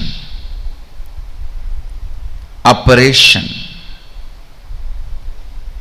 rejuvenation, delusion, liberation. Please understand, Supreme cannot be just GOD, generator, operator, destroyer. Please understand, the Supreme, as per Sanatana Hindu Dharma, Bhagavān, Brahman, Sadashiva cannot be translated by the word God. The Western definition of God is generator, operator, destroyer. Only 3 aspects. The Hindu understanding of supreme reality is generator, operator, destroyer, deluder, and liberator. The major 2 aspects of life unfortunately was never grasped anywhere else other than this Saraswati Ganges civilization. Only the Saraswati Ganges civilization understood the world beyond seen. If you don't understand delusion, you can't understand beyond the 4 dimensions. You can't understand reality in its completion. God is not Sadashiva. Maybe I can contribute a new word, Godel. Godel. So Godel should be the word, not God. God is not Sadashiva. Sadashiva, Brahman, Bhagavān, all these words used in the Brahman used in Upanishad, Bhagavān used in Puranas, Sadashiva used in Agamas cannot be translated as God, God, used in Western theologies. Understand?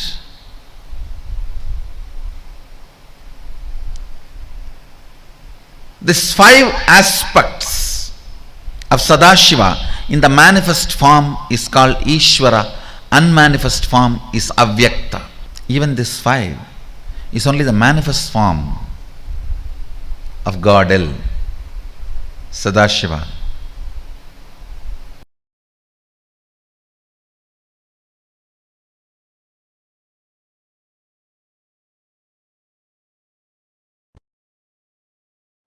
Paramashiva's message directly from Sri KAILASA.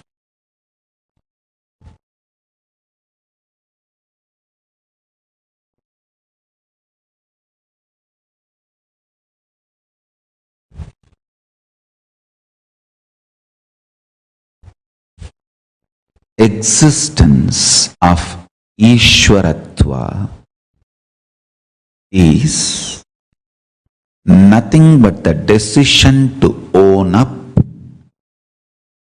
the principle of creation, principle of sustenance, principle of rejuvenation, principle of delusion, principle of liberation in your existence. Understand? If you own up what you created, you sustained, you destroyed or rejuvenated, or you put yourself in delusion or freed from delusion, or from which you are liberated or liberating, want liberation. If you own up these 5 principles of your life, you become Ishvara for you. If you own up these 5 principles for a group of people, you become Kulapati to them, Ishvara to them. If you own up for a large number of people, you become Mandaleshwara. If you own up the same 5 principles for a Mahamandala, you become Mahamandaleshwara.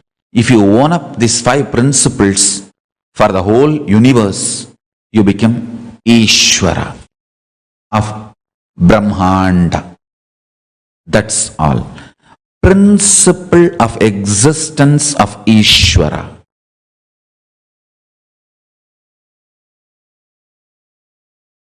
I'll tell you. In the cosmic level, Paramashiva has 5 of his dimensions: creation, sustenance, rejuvenation, destruction and rejuvenation, putting in and pulling out of delusion, and liberation. All these 5. In your microcosmic life, in your Pindanda microcosmic level, you play the same game. Every day, the new cells getting created, new organs getting manifested in your body is your creation. All of you need to know. Including your brain, everything gets newly created. New cells are created every minute, every second. This is your creation. In microcosmic level, in macrocosmic level, the planets which manifest planets are getting created. In microcosmic level, the cells are created.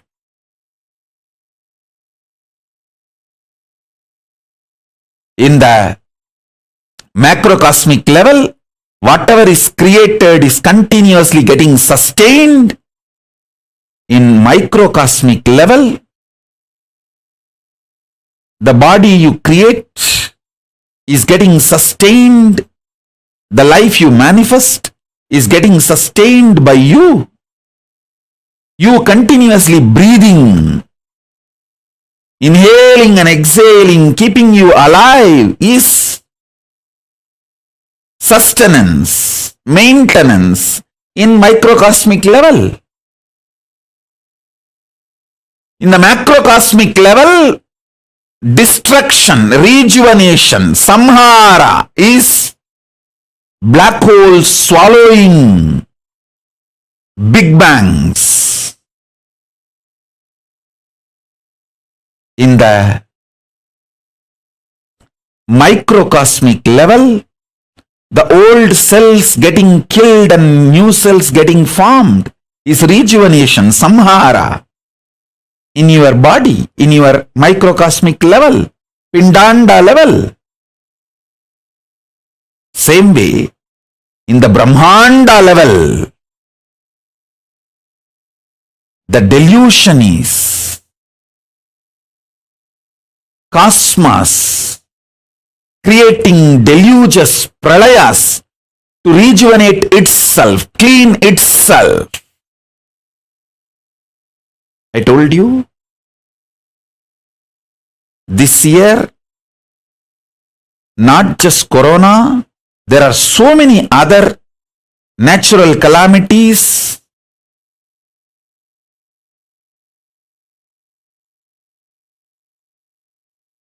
To clean the collective negativity will happen.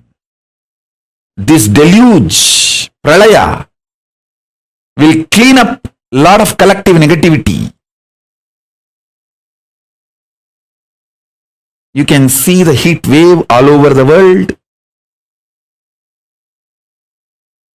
All the Panchabhutas playing and aligning itself. In the cosmic level, this is the delusion, throbhava going on. In the macrocosm, pindanda level, you forgetting your existence as Paramashiva, higher reality, falling into the nightmares and going through, is the small scale throbhava. Delusion in the pindanda, microcosmic level you go through. In the cosmic level,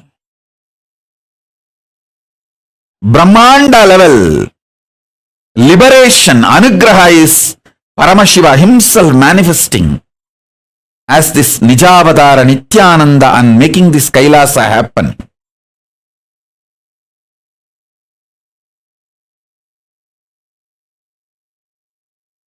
And guiding all the beings in microcosmic level, pindanda level, you receiving these powerful cognitions and liberating yourself from all this deluge by holding on to the Guru's feet is the liberation happening in you. Understand?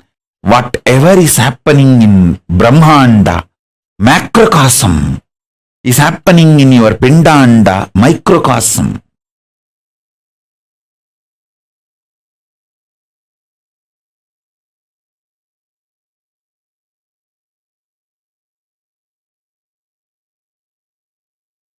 So don't worry about your delusions. Don't be powerless about it. Don't try to work with the facts and figures externally. Don't try to work with the seen. Work on the seer.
Nithyanandam.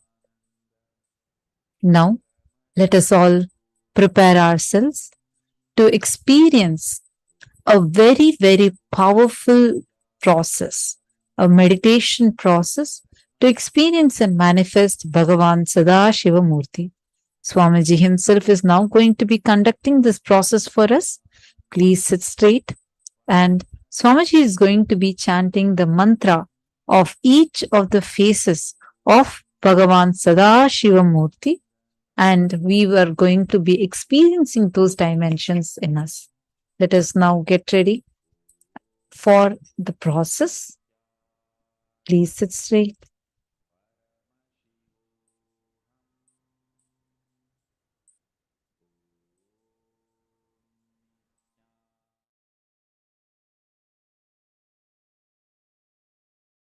Just listen to this powerful cognition. Paramashiva exists with an individual, independent identity with unimaginable form, formlessness, and the pure beauty. He manifests as Mahasadashiva and Sadashiva and Tatpurusha, Ishana, Agora, Satyojata, Vamadeva Murtis. In that forms also he manifests. Pray to each one of them. Connect with each one of them. And I commit with you. They have blessed. I tell you the truth. They have blessed me.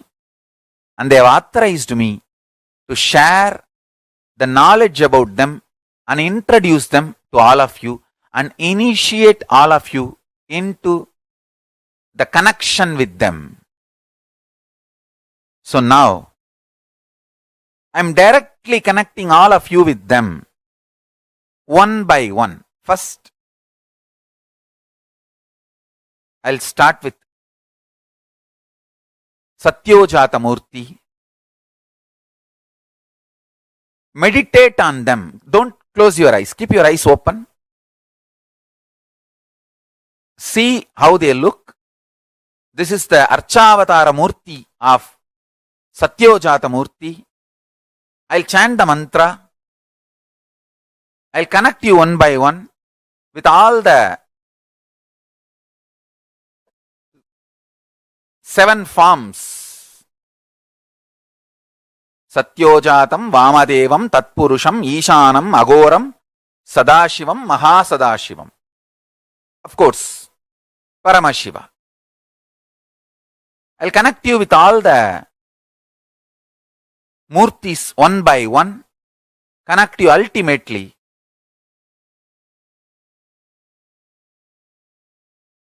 with Paramashiva. I really want you to have intense connection. Satyojatam prabhatyami satyojataya vai namo namaha.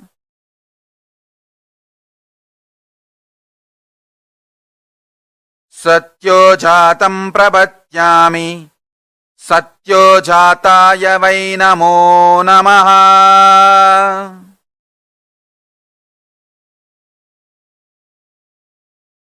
Bhave bhave nati bhave bhavasvamam bhavudbhavaya namaha. Satyojatam prabhatyami satyojataya vai namo namaha. Bhave bhave nati bhave bhavasvamam bhavudbhavaya namaha.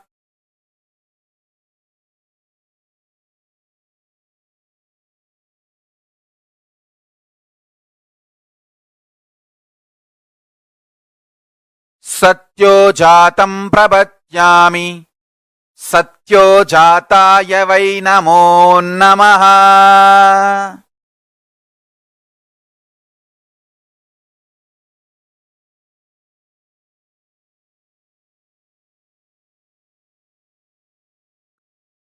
सत्यो जातं प्रपद्यामि सत्यो जाताय वै नमो नमः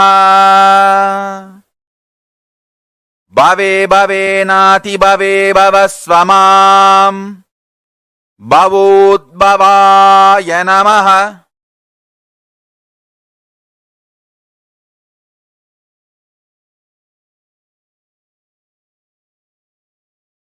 देवाय नमो ज्येष्ठाय नमः श्रेष्ठाय नमो रुद्राय नमः कालाय नमः कलविकरणाय नमो बलाय नमो बलविकरणाय नमो बलप्रमथनाय नमः सर्वभूतदमनाय नमो मनोन्मनाय नमः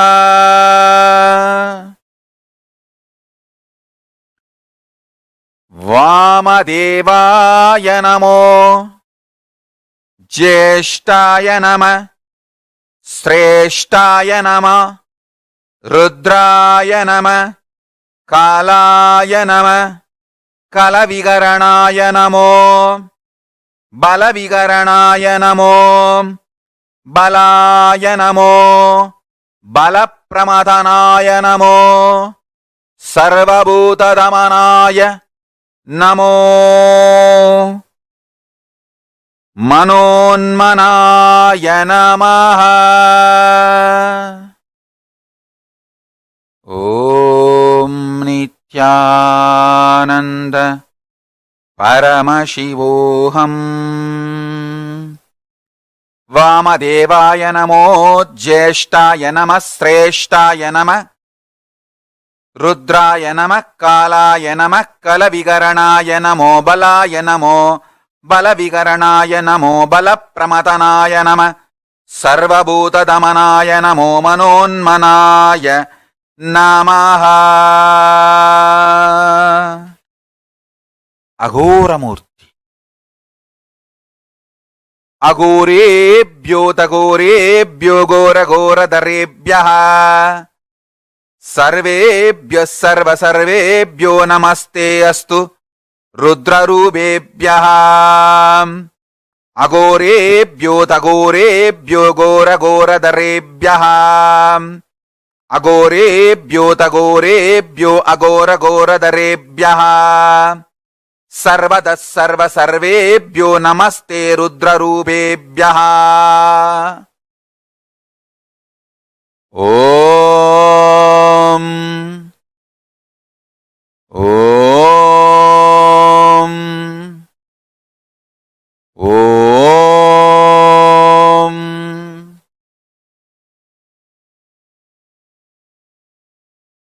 अघोरेभ्यो तघोरेभ्यो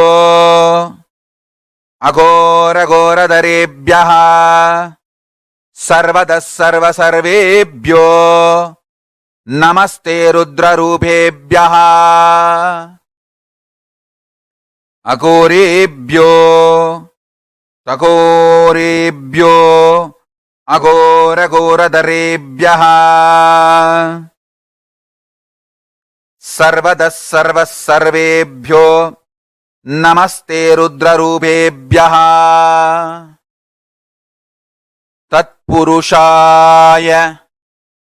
तत्पुरुषाय विद्महे महादेवाय धीमहि तन्नो रुद्र प्रचोदयात् तत्पुरुषाय विद्महे महादेवाय धीमहि तन्नो रुद्र प्रचोदयात्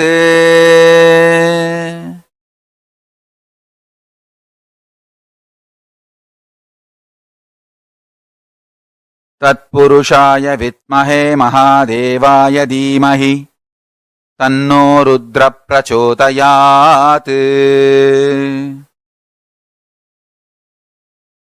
பூஜை வேண்டும் என்னாலும் அது மறைவேதம் சொன்ன சொல்லாகும். மதுரையிலே இன்று மன்னவனாய் கையிலை மலை தலைவன் நின்றான். தனக்கென தானே ஆலயம் கண்டு தனையே பணிந்தான் சிவபெருமான். பொன்னே தந்தாலும் பொருளே வந்தாலும் இறைவனை மறப்பது சரியாகுமா?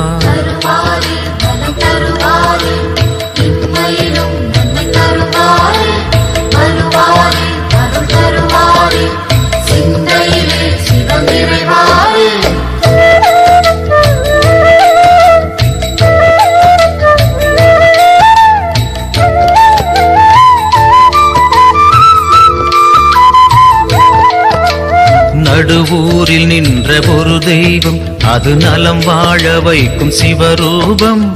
இம்மையிலும் நன்மை தரும் தெய்வம், அது தென் மதுரை நின்ற குல தெய்வம். சிவமயமே என் அருகினிலே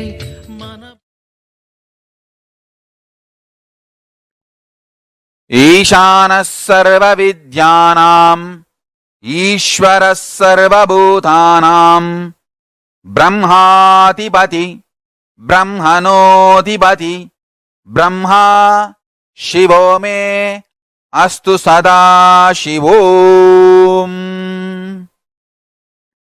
ईशानः सर्वविद्यानाम् ईश्वरः सर्वभूतानाम् ब्रह्माधिपति ब्रह्मणोऽधिपति Brahma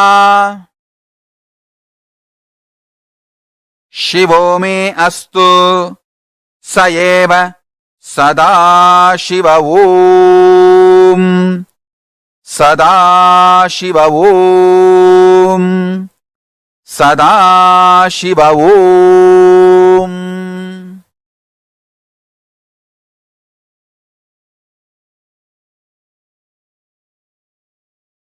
Now connect with Sadashiva. सत्यो जातं प्रपद्यामि सत्यो जाताय वै नमो नमः। भवे भवे नाति भवे भव स्वमाम् भवोद्भवाय नमः। वामदेवाय नमो ज्येष्ठाय नमः श्रेष्ठाय नमो कालाय नमः कलविकरणाय नमो बलविकरणाय नमो बलाय नमो बलप्रमदनाय नमः सर्वभूतदमनाय मनोन्मनाय नमः। वामदेवाय नमो ज्येष्ठाय नमः श्रेष्ठाय नमो रुद्राय नमः कालाय नमः कलविकरणाय नमो बलविकरणाय नमो बलाय नमो बलप्रमदनाय नमः सर्वभूतदमनाय नमो मनोन्मनाय नमः।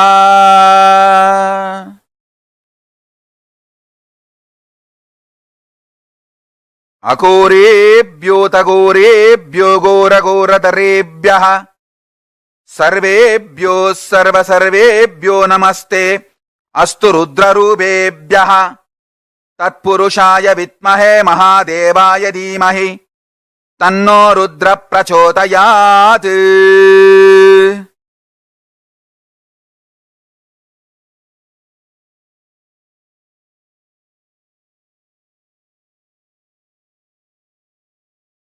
तत्पुरुषाय विद्महे महादेवाय धीमहि तन्नो रुद्र प्रचोदयात्।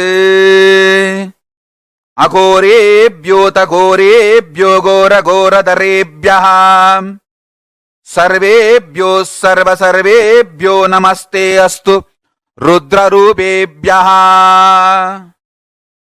तत्पुरुषाय विद्महे महादेवाय धीमहि तन्नो रुद्र प्रचोदयात्। ईशानः सर्वविद्यानाम् ईश्वरः सर्वभूतानाम् ब्रह्माधिपति ब्रह्मणोऽधिपतिर् ब्रह्मा शिवो मे अस्तु सदाशिवो।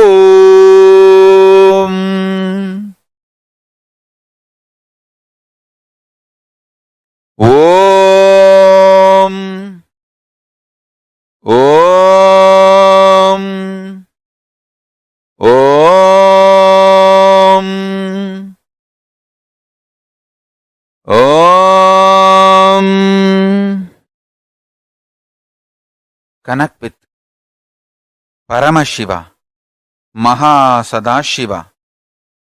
Om Nithyananda Paramashivoham. Om Nithyananda Paramashivoham. Om Nithyananda Paramashivoham.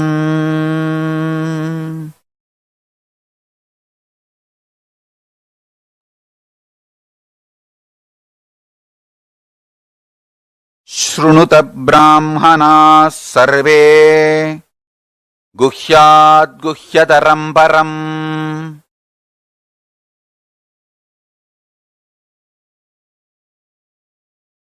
Asti Meror Utakbaghe Mahakailasa Parvataha Sambasya Sagunasyayam Sabaktasyentu Maulinaha Samvase Yojananancha Vimshat Kodi Prayataha Dauhadyamedat Vigunam Asaya Nyayam Tvijottamaha Navaratnamayam tasya madhye shigaramuttamam tatralayam maheshasya nanaratna vichitritam prakarako purattala valabibirvirajitam tada simhasane tatra mahan sambus Sadashivaha prabullak kamalollasa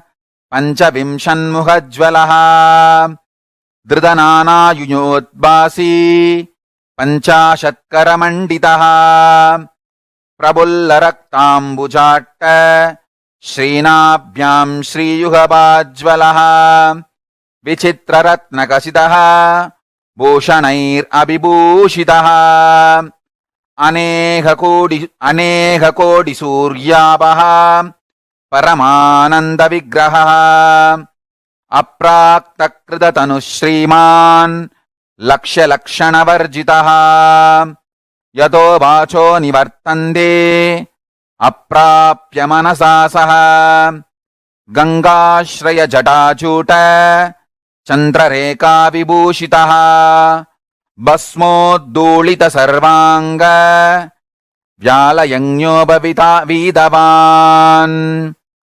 Kapalamalādhārī ca Vyakracharmāmbarāvritaha Prativakram Drinayanaha Bhakta Sarvārtha Siddhitaha Prasārya Dakshinam Pādam Kunjayitvedaram Padam Abhayam Chakrachūlachang Sūlecha Dangabānav Bhaje Katkatomara Shaktischa Parasus Suprasa Panchapan Halangusakshamālascha Surikam Dvajadandakau Vajrakundasitam Shrascha Grahanja Pindipalakam Panchavimsadibir Astaihi Tadano Dakshinaischubaihi Varasabho Mrugam Shankam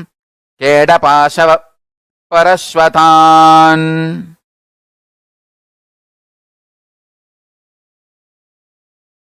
Mutkaram Damarum Gandam Rudraveenancha Pustakam Kapalamundakatvanga Pushundi Paridanabihi Palam Bhatta Samvetram Kamandalu Hudasanao Kartarim Musalam Bicham Pipratvamayistatakaraihi Mahan Sadashivasyoyam Rajate Tatra Parvati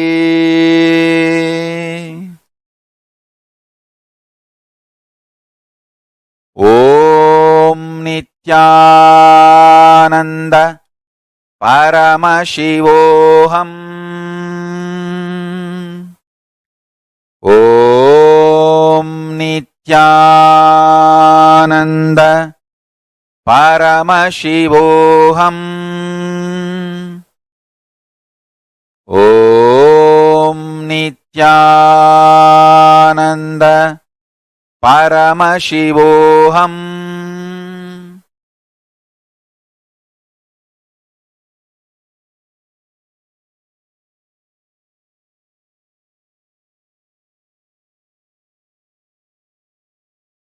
Om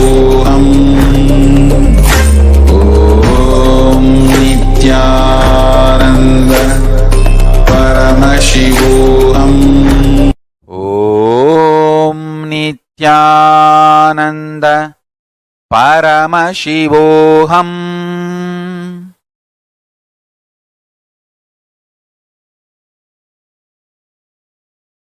Om Nithyananda Paramashivoham.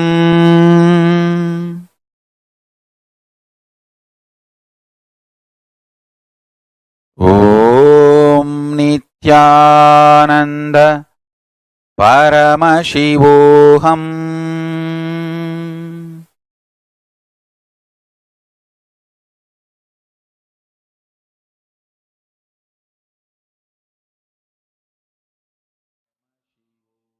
Sadashiva is the manifestation of Paramashiva through which he performs the Panchakrityas of the cosmos. Swamiji very beautifully revealed in this session, right? Satyojata, Vamadeva, Aghora, Ishana, and Tatpurusha. Each of these phases of Paramashiva performs the Panchakrityas. The Western concept of God, as Swamiji beautifully explained, is only generation, operation, and destruction. It ends with that. Because the idea, the conceptualization of God is very, very limited. And the existence in Hinduism, we have no gods, we have godels. Because godel, where the Srishti, Sthiti, Samhara, Trobhava, and Anugraha, all the five happens together. Are you all catching it?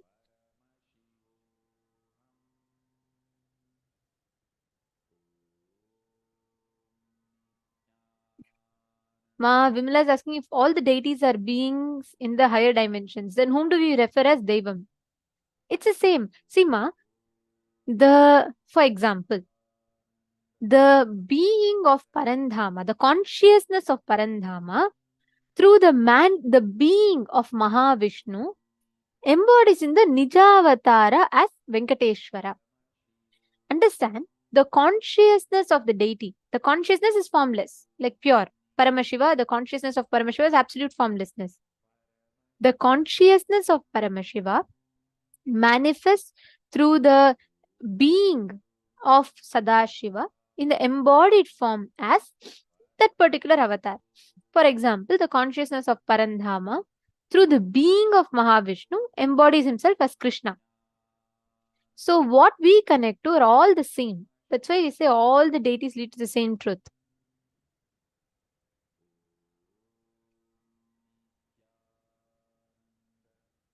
Okay. And understand, Sadashiva Murti is that form of Paramashiva through which he performs the Panchakrityas of the cosmos. The Srishti, Sthiti, Samhara, Trobhava, and Anugraha. All the five, the Panchakrityas put together, we experience the reality in front of us. Today, all of us are going to be having a very, very, very powerful initiation. Today, we all learned about parallel universe. We all learned about Sadashiva Murti. Please listen very carefully.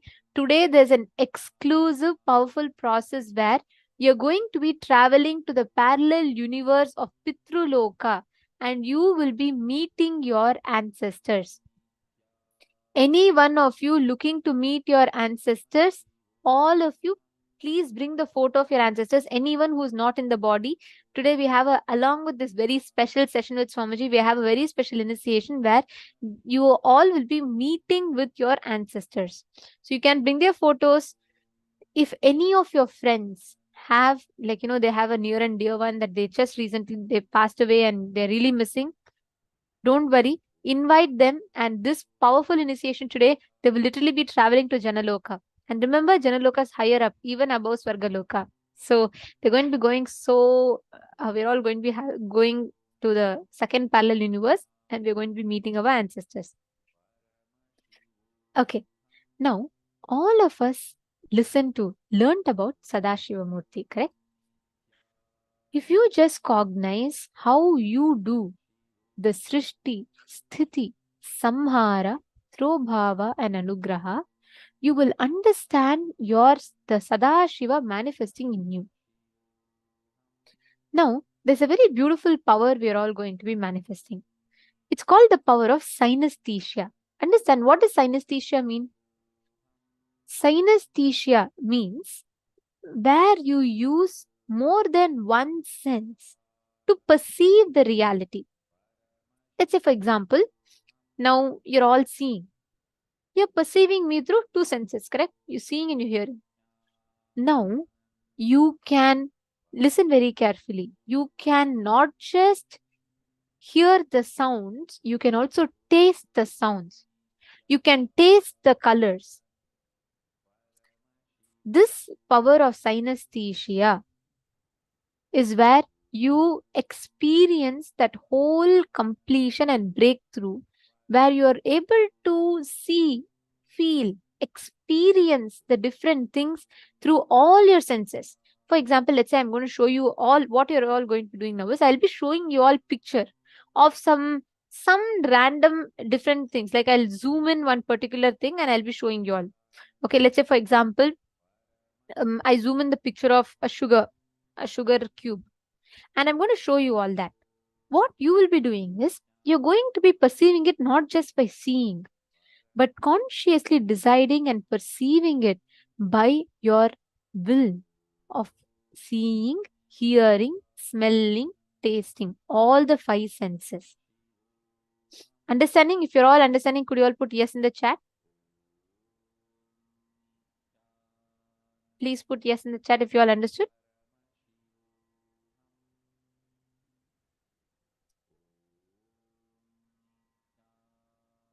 Perfect. Okay, great. Ma Virupaksha, I think you are saying no sound, ma. Everyone else is hearing, I guess. Is there some audio issue on your side? Could you check? Others are all hearing. Okay. All right. So now listen very carefully. You're going to just sit as Sadashiva. You're going to manifest the space of Sadashiva.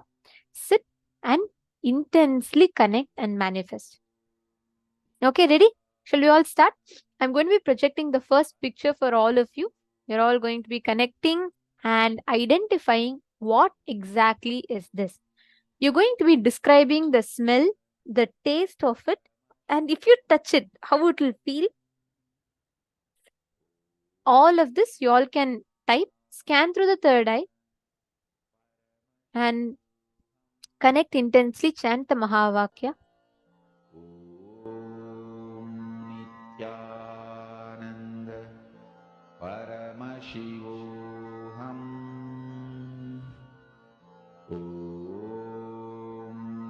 Nithyananda Paramashivoham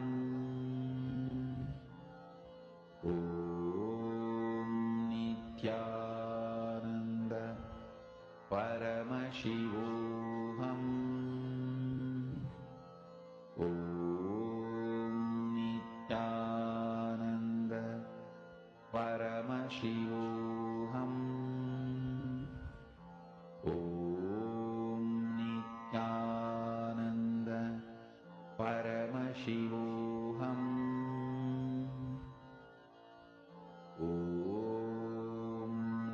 Nithyananda Paramashivoham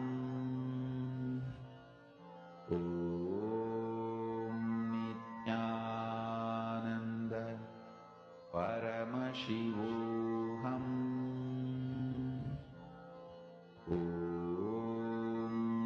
Nithyananda Paramashivoham Nithyananda